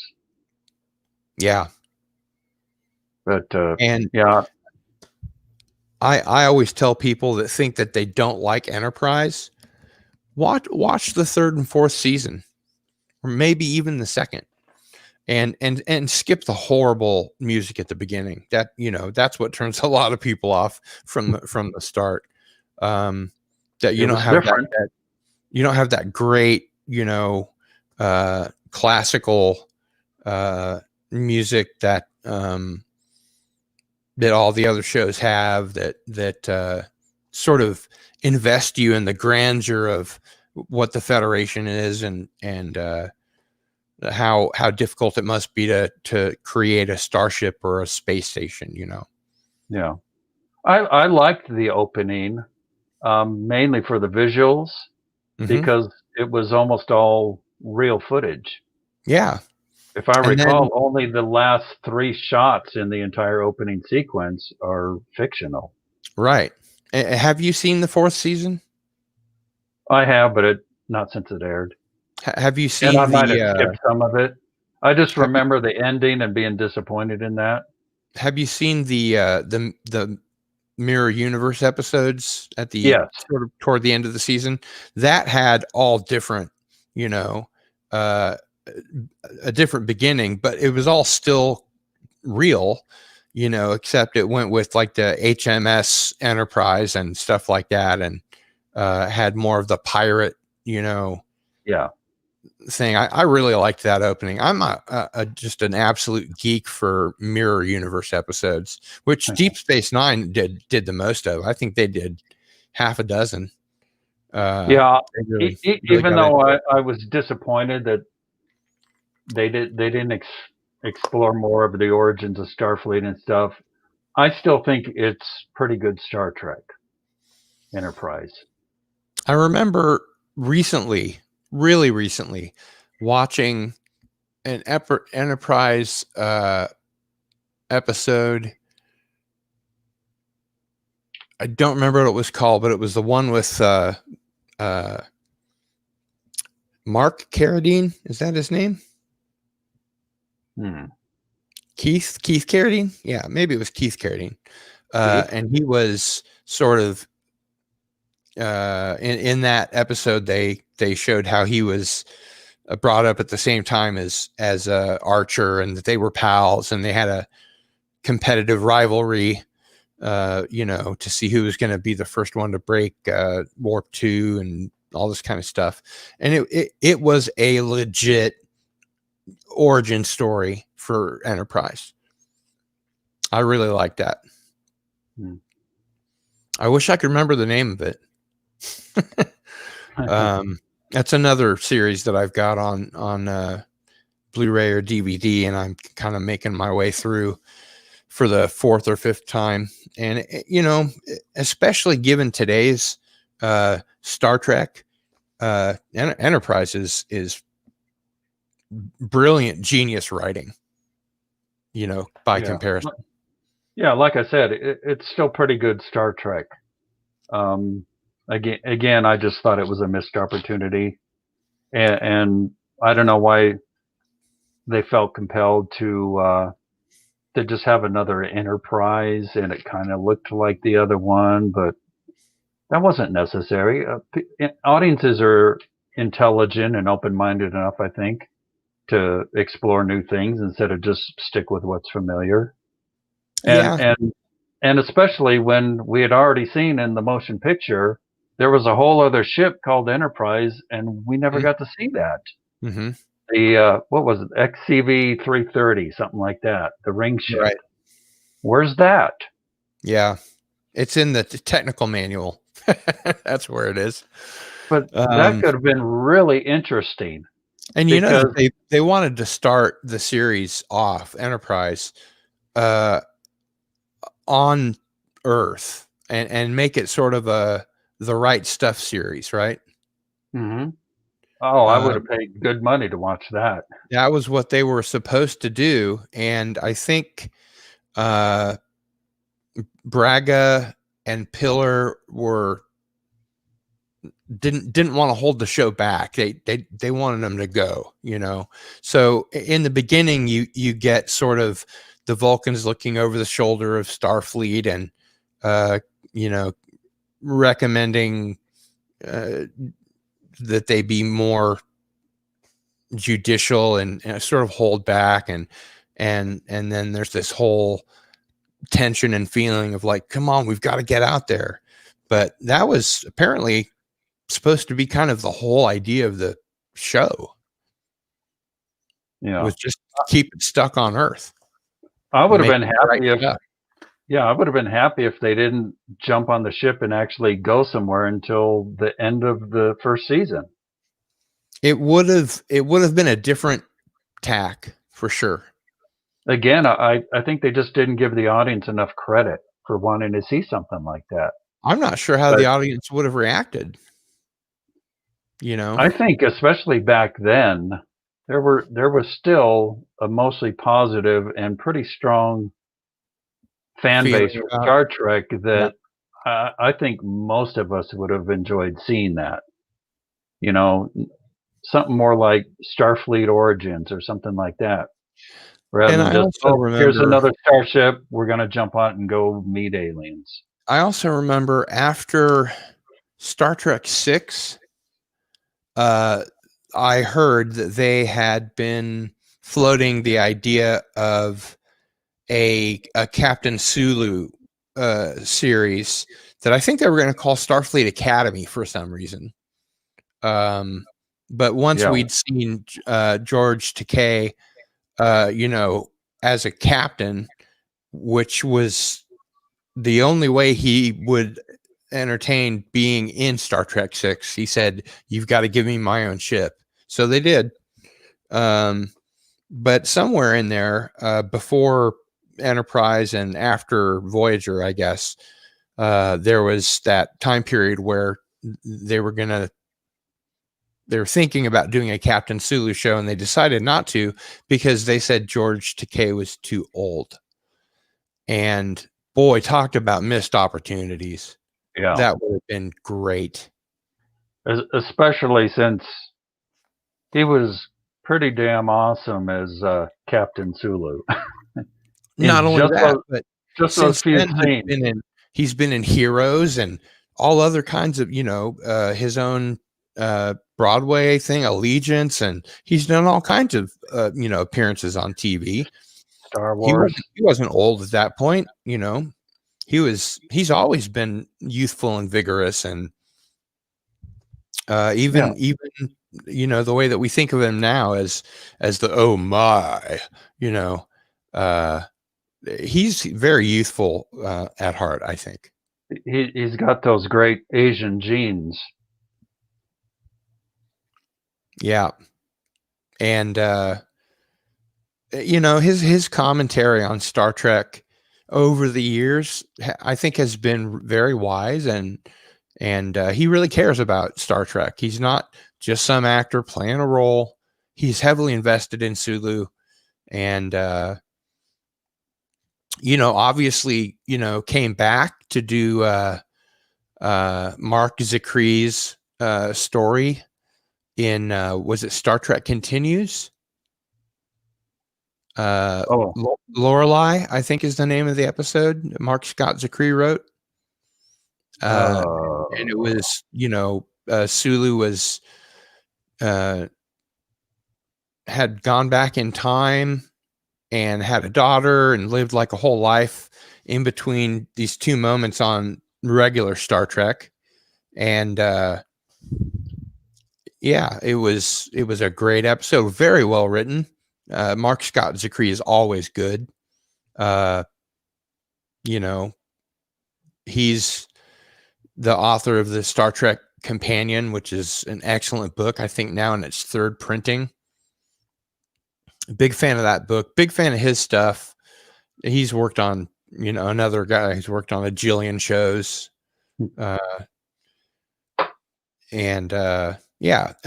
you see original Star Trek actors on those shows, the fan shows that go for a full series, you know that they're doing good work. Oh yeah. Do I hear a kitty? Yep, that's Edgar. Edgar. Nice name. He's getting hungry, I think. Yeah, I know. As we're wrapping up, I did want to ask you if you've been sort of on the other side. There are all the comparisons made from Star Trek to Star Wars, and either you're into one or the other. And I've never understood that because, when I was a kid, Star Wars was just the coolest thing. And, all my friends were collecting Star Wars action figures and cards and stickers and all that kind of stuff. Do you keep up with the Mandalorian and stuff like that? Yeah, I've been watching The Mandalorian. What do you think? And I love it. I think it's fantastic. Yeah? Yep, absolutely. I assume you also saw the Disney sequel trilogy. I did. So one question I have for you that I ask a lot of people is, was the Disney sequel trilogy so disappointing that it brought the expectations down so low that what might have been a mediocre TV show we now think of as really good? No, I don't think that at all. You think it's just a really good show? I do. Please elucidate. Well, I don't judge things against other things for the most part. Just like I don't judge, movies or TV shows based on the book that they're adapted from. I judge them on their own merits. And Boy, Will Smith gets away very luckily with that, with I Am Legend, but please continue. But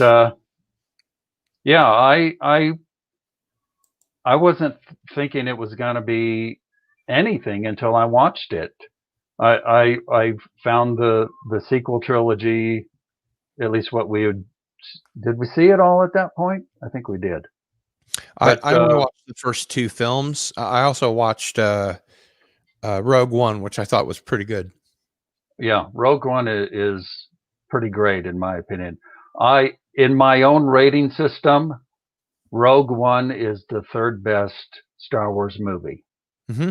I've heard that. before. Yeah. after the I very might even first agree two. with it. Yeah. I might even So, agree with so that. my go-to trilogy would be Rogue One, Star Wars, and Empire Strikes Back. Right.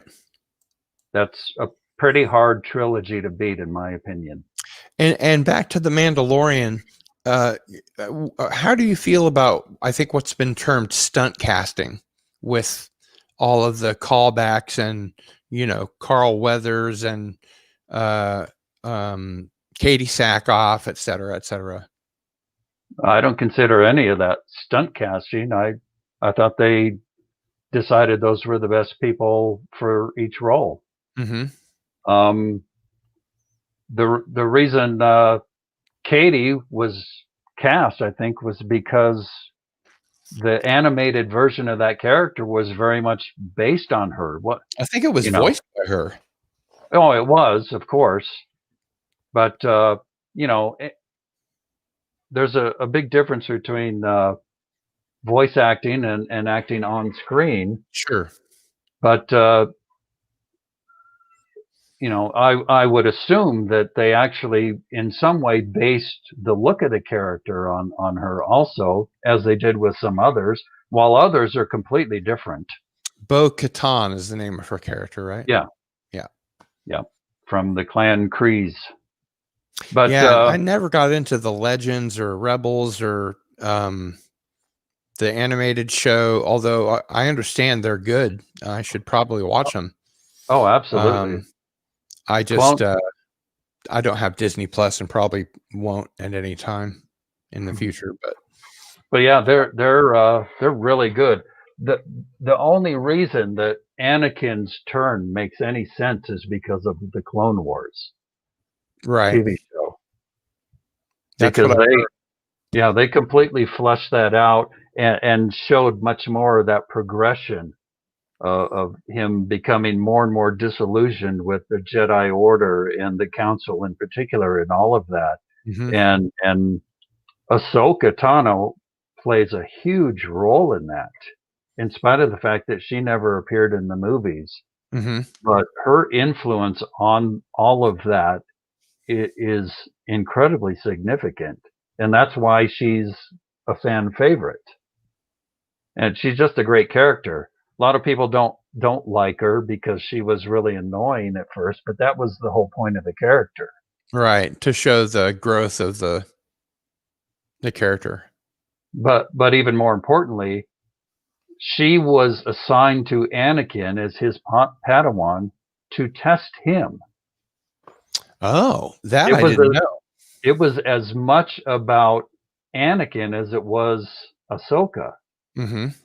That's exactly why Yoda wanted her to be Anakin's Padawan, I is see. because Anakin needed to learn more patience and Temper. responsibility, Hmm. and she was extremely annoying, and I think a lot of people just took that as either bad writing or bad performing, but that was the Right. whole point of the character, and she may have one of the best and broadest arcs in the entire Star Wars universe Wow. because of that.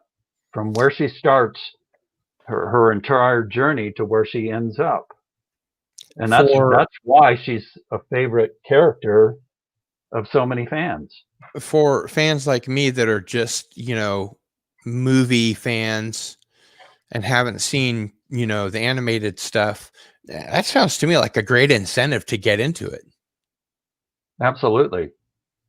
And And also you're given more, it sounds like you're given more of uh it's a lot less of a right away thing, how easy it is for Anakin to turn to the dark side in mhm. the films. Oh, it's amazing how much they explored Anakin in the Clone Wars series, and really make you like him a lot more than you do from the movies, Hmm. and that makes his turn even more tragic. It But is the character voiced by Hayden Christensen in the no, animated series. no, Matt Lanter voices him, and he Mhm. does a great job. And Matt had cameo in one of the Mandalorian episodes. Oh yeah, Yeah, what was his he role? the one. Oh, what was the title? The one where they break the guy out of off the prison ship. Is that in season 1? Yeah, in season Yeah, one, yeah. where he joins with the clan, and but Mhm. Matt plays the lone human on board the ship. Huh. Well, that does seem to be some sort of fan service, but um, I think it was more really just a reward to Matt, hmm. because I'm not sure, because he only did the voice. I don't think a lot of even the fans really recognized him. So Yeah, I would think that was really more, hey, you've been part of the Star Wars world for, all these years, so 7 seasons of Clone Wars, and he's done some other voicing of Anakin and other things. I think that was just a reward for his tenure there. interesting. That's an interesting way to look at it. It's kind of like when the X-wing pilots in that same Ugh. episode were 3 of the directors. Oh man, I'm not sure that was such a great idea. I don't think it really mattered. It was kind of uh, fun, but once you they see they Dave needed 3 X-wing pilots, so in an why not? X-wing twice, I don't. It's kind of pushing it for me, I think. But What's that? once you see Dave Filoni in an X-wing twice on opposite sides of the galaxy, that's kind of pushing it for me. Well, you But don't like Trapper Wolf? maybe just me. I don't have Uh, a problem with stuff like that. As long as it isn't, really obvious. They're not like really shining a light on it. And they didn't even call attention to it. It was just, oh, that's who the X-wing pilots are. mhm. It's almost like you could see Starting his to glitch cowboy out hat here. underneath his helmet. Yeah, I I I just really did separate that. enjoy that Robert Rodriguez directed the last episode. Yeah, that one was He's pretty great too. it was, yeah. I really liked it. It had a lot of surprises for a half-hour episode, and that's another thing. I wish they'd kind of figure out what they want to do instead of being all over the place with their times. But again, it may just be that's how long it takes to tell that particular episode without That, injecting a bunch of filler into it. that's what I was talking about earlier. One of the great advantages of streaming is they don't have to do 42 minutes and allow for commercials. Mhm. It can be as long or short as they need that story to be. Yeah, And I and like that. I would if much you rather have a half-hour episode like that than make it an hour and then there's a bunch of filler just to right, reach that hour. yeah, and especially if you look at it from the perspective of I'm going to watch this entire season together as maybe a feature film, you know.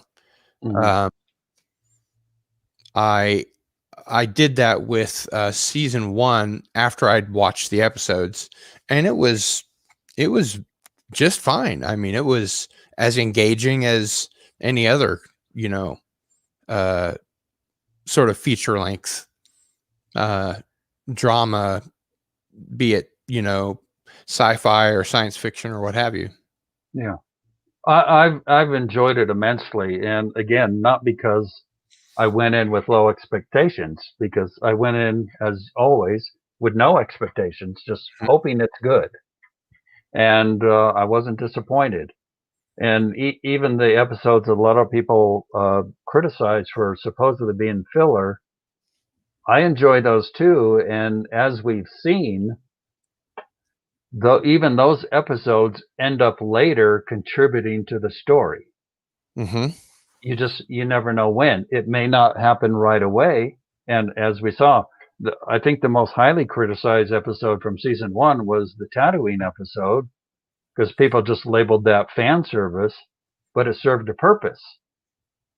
Which was? And, well, the first purpose of going back to Tatooine was that later in the first episode of season 2, it gives us a reason to go back, and that's where we get the armor and the character, Hmm. who then, in this latest episode, finally shows up and has meaning for the Right. story. It gives So, Boba Fett character a reason to be important. yeah, you don't get there unless they laid that groundwork last season in that episode. And I liked that episode. I thought it was darn entertaining. It And was. and the fan service, there's a lot of fan service in the show, but it's earned, and it has purpose. It isn't just there for the sake of, ooh, look at this thing. Remember that? Right.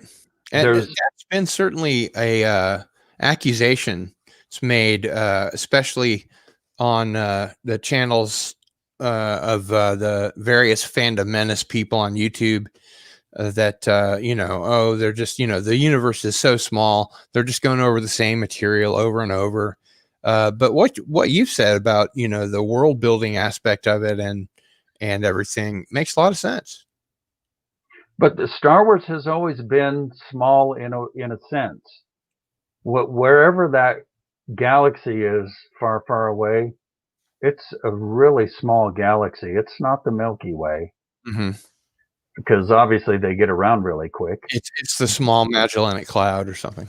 Yeah, but The Mandalorian takes place pretty much in the outer rim, so it's conceivable that you would run into the same characters or familiar characters from other parts of the story. So it's not beyond the realm of possibilities, and they have purpose when they show up. I think one of the issues that I had with it, or at least a question, which I'll ask you and see what you think, was this takes place 5 years after Jedi. Yeah. Why is there an empire still? Didn't we destroy the empire and vanquish, and the rebellion became the new republic? Why is there an empire now? Um, Stormtroopers and right. star destroyers and the whole bit. I don't know what their plan is for that, but I'll bet they have one. But um, It certainly gives what? Moff Gideon somewhere to come from. Yeah, but there's something in the original movie that I think plays into this, whether they're gonna address it straight up or just leave it lying under the surface. Hmm. If you recall, Tie-in. yeah, if you recall, Tarkin says that Tarkin announces that the Senate has been dissolved, right? And then the other guy asks, "Well, how will the Emperor maintain control without the Right, bureaucracy?" right. And Tarkin says the regional governors will have control, direct control. So I think what's happened is when the Death Star and the Emperor were destroyed, all these regional governors have been vying for power, Mm. trying to reform the empire under them, Right. Everyone jockeying for power. which is why I think the sequel trilogy really completely missed the mark. Oh yeah. Because just like that same group has done with Star Trek, they're randomly referencing stuff that they think fans will like without understanding what it actually means. And so they didn't know enough about Star Wars to really base their continuation on that. But that Yeah. was established in the first movie. So why are you not having all these different factions of the empire fighting each other for power under the regional governors? That makes a I lot of mean, sense. that's who Snoke could have been. He could have been the most powerful regional governor that's Can you starting to actually get others to join you him. your audio froze up. Can you repeat that beginning of your sentence? Yeah. Who rose up? Snoke. Uh-huh. Yep. Snoke, instead of, I mean, that character was never done properly. They messed No. that up completely. Well, that's what you But get with mystery box writing, you know. yeah, but If you don't have an arc for an entire trilogy and you let different writer directors come in to do their thing, that's what can happen. yeah, and especially when you one filmmaker, you know, JJ makes the first one, but then Ryan Johnson comes in and gives him the middle finger and says, "No, I'm going to do this, and Mhm. screw your character. I'm going to kill him off." So then Mhm. JJ can't finish that arc because Johnson killed Just him made a off mess just of it. out of Yeah. spite. So they have to bring back Palpatine, which doesn't make any sense. The whole thing Right. is a mess. Yeah. So again, why didn't you have somebody, a Snoke-like character, be the most powerful of the regional governors that we already knew exist, vying for power, and he's gaining power by getting these other factions to join from the old empire, and that's how the First Order comes to be. Yeah. But they didn't think about that for half a second.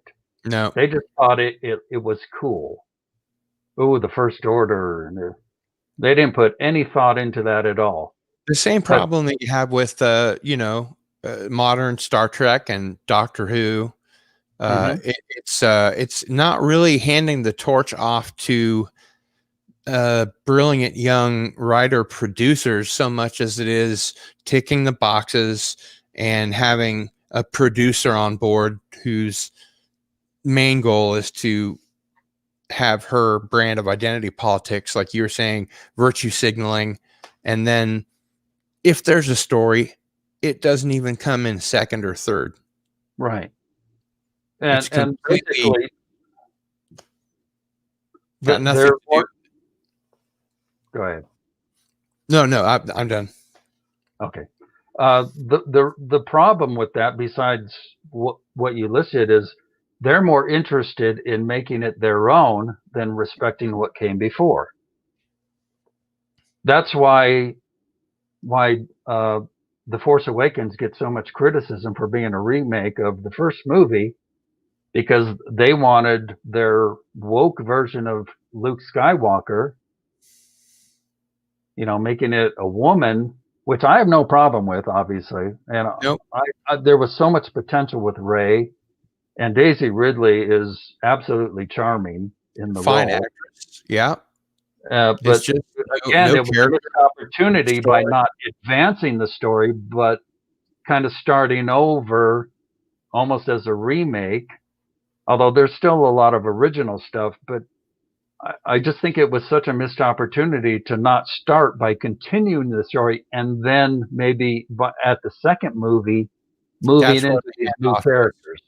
Yeah. The No, Force I agree. Awakens, The Force Awakens should have been the second movie of the trilogy with a few tweaks, and The Last Jedi should have been the end of the trilogy with a few tweaks to make it better.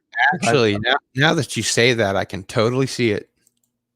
Because, you know, the way I would have started that is, you know, you have episode 7, you have the crawl that explains what I just said, was now that the emperor's gone, the regional governors are all fighting for power, and basically, can you hear me? Yeah. Basically, what happens is the the new republic and the resistance, or the new rebellion, whatever you want to call it, is now having to deal with these factions that are fighting each other while they're fighting against the new republic as it's trying to form.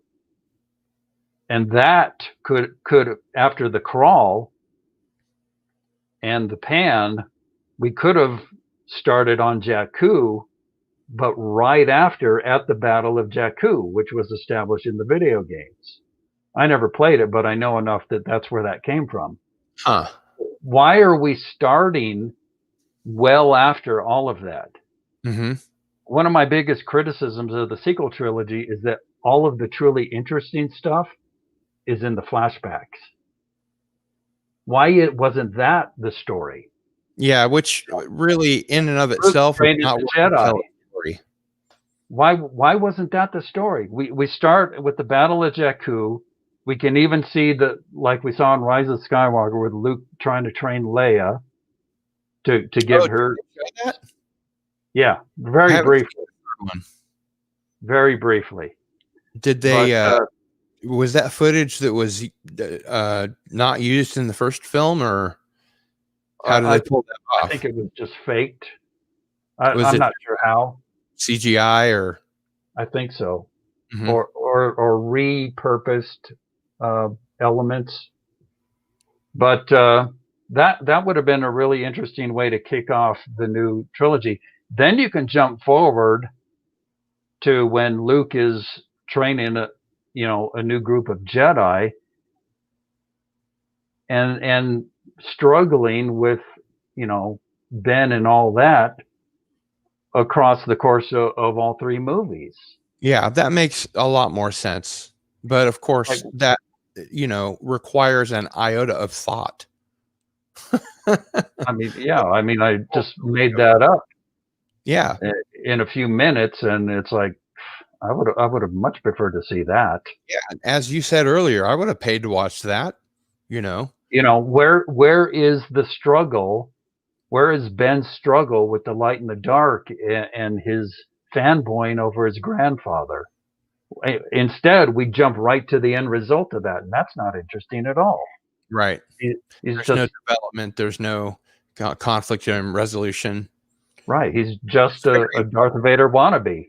yeah, and Show that conflict. Show us what happened and how he slowly went down that path, and what Luke was trying to do to keep him from that path that leads him to leave violently, obviously, leave the training academy and seek out relics of the Sith, and in particular his grandfather's legacy. And that's maybe at the end of the first movie is when he finds the melted helmet and stuff like that, because he goes back to Endor. mhm. Something like that. Show us an actual journey, it not sounds just, it sounds to well, me like now we're here. I need to see the third movie because it sounds like there are some story concepts in there that even though they may have been super fast, cut, that there was enough in there that I may be missing something. I was just so disenchanted with the Last Jedi that, especially on hearing reviews from my friends on YouTube, it didn't seem to be anything I would want to see. Yeah. Well, But again, it's so disrespectful of characters that were established but never fleshed out, because they thought they had three movies to do it, and mhm. then they didn't. Characters like Phasma and Snoke and Maz Kanata and really all of them. Even Finn was kind of sidelined, and Finn then could even have more had a so in the third brilliant movie. story arc. His character arc could have been brilliant. Oh yeah, A rogue stormtrooper. disillusioned Yeah, stormtrooper. becoming a heroic figure, and yeah, like you said, they just sidelined him. And completely by the third movie. And I Ridiculous. think, um, God, now I'm spacing on the actor's name. For which one? For Finn. John Boyega? Yes, and I've heard that John Boyega has had a lot to say about his character being sidelined, and that his arc could have been a lot better than what they did with him. I mean, everyone kind of equates Poe to Han Solo, but I think that really could have been Finn. Mhm.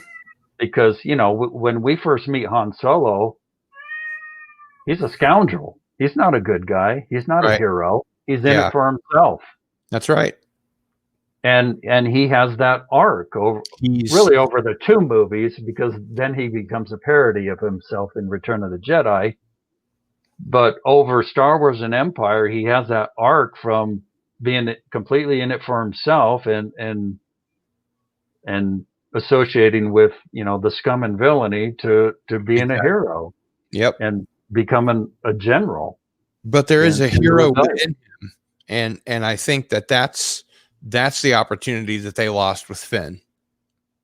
Exactly. And that's why that's one of the things I don't like about the special editions, is because George kind of undermined that arc by trying to make him a good guy from the beginning. It's like, no, remember how to tell a good story. Yeah. It's in the first movie, he had his wife and some other people to tell him no. And in the prequels, especially, it was just him. And so he got to sort of, do whatever he wanted. And, Rick McCallum may be the worst producer in the history of Hollywood because he let George do what he wants. Mm-hmm. Yeah. And let's not even get into Kathleen Kennedy. Well, yeah.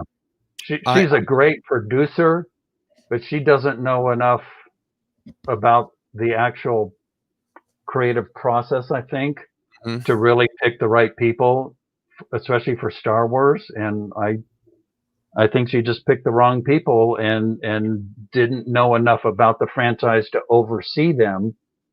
So I think you're being extremely gracious to her by saying it that way. And I think that there is an element of it to it that's certainly true. You have to look at her track record also. Sure. She's maybe the most successful producer in Hollywood history. But not a creative. Not a creative.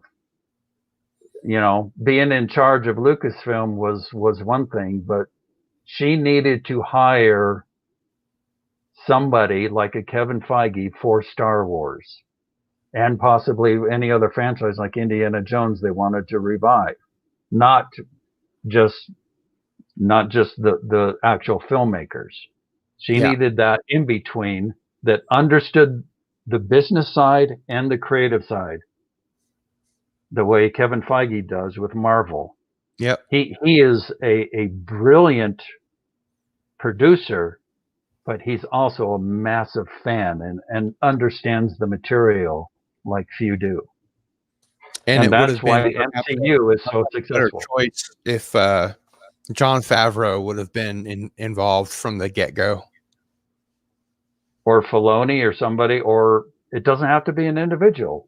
They have a team of people there. I think it should be, because one person's vision needs to oversee that entire arc, that trilogy, instead of putting in, do this for me, person number one, do this for me, person number two, do this for me, person number three, which was person number one. But yeah, it's I agree. The ideal situation would be a Kevin Feige for Star Wars. But if they couldn't find that one person that could do all of that, I think the pair is doing a really good job, as we've seen. With Mandalorian. Yeah. Because few people really understand or love Star Wars the way Filoni does.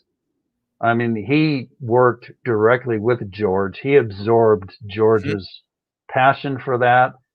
And he really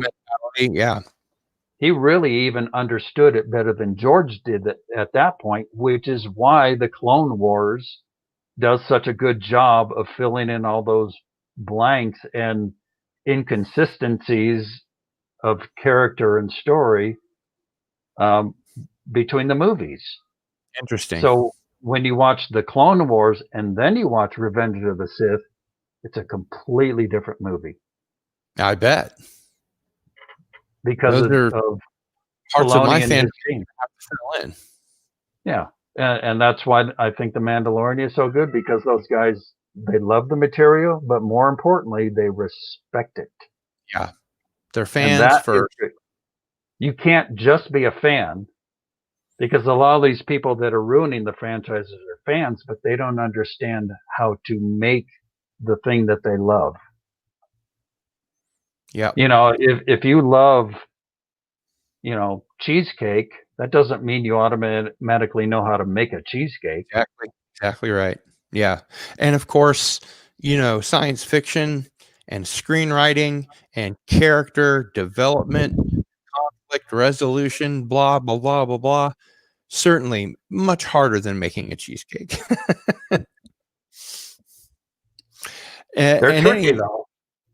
any case, I can hear Edgar is getting hungry, and I think that It's not his dinner time though. oh, okay. Well, I He's think just we have hungry. hit our point here. So I do want to again thank you for coming on. I do want to encourage our audience to go to Amazon and look at BL Alley's books and take advantage of this great opportunity to load up on some really good science fiction at a great I price. appreciate that. Yeah. And we will definitely look forward to seeing you on in the future and in the chat where we do see each other on YouTube. Yes, we do. Thanks for So, having me on. yeah, thanks for coming on. It This was was a lot of fun. I look forward to doing it again. Yeah, we still have a lot of stuff to cover. I agree.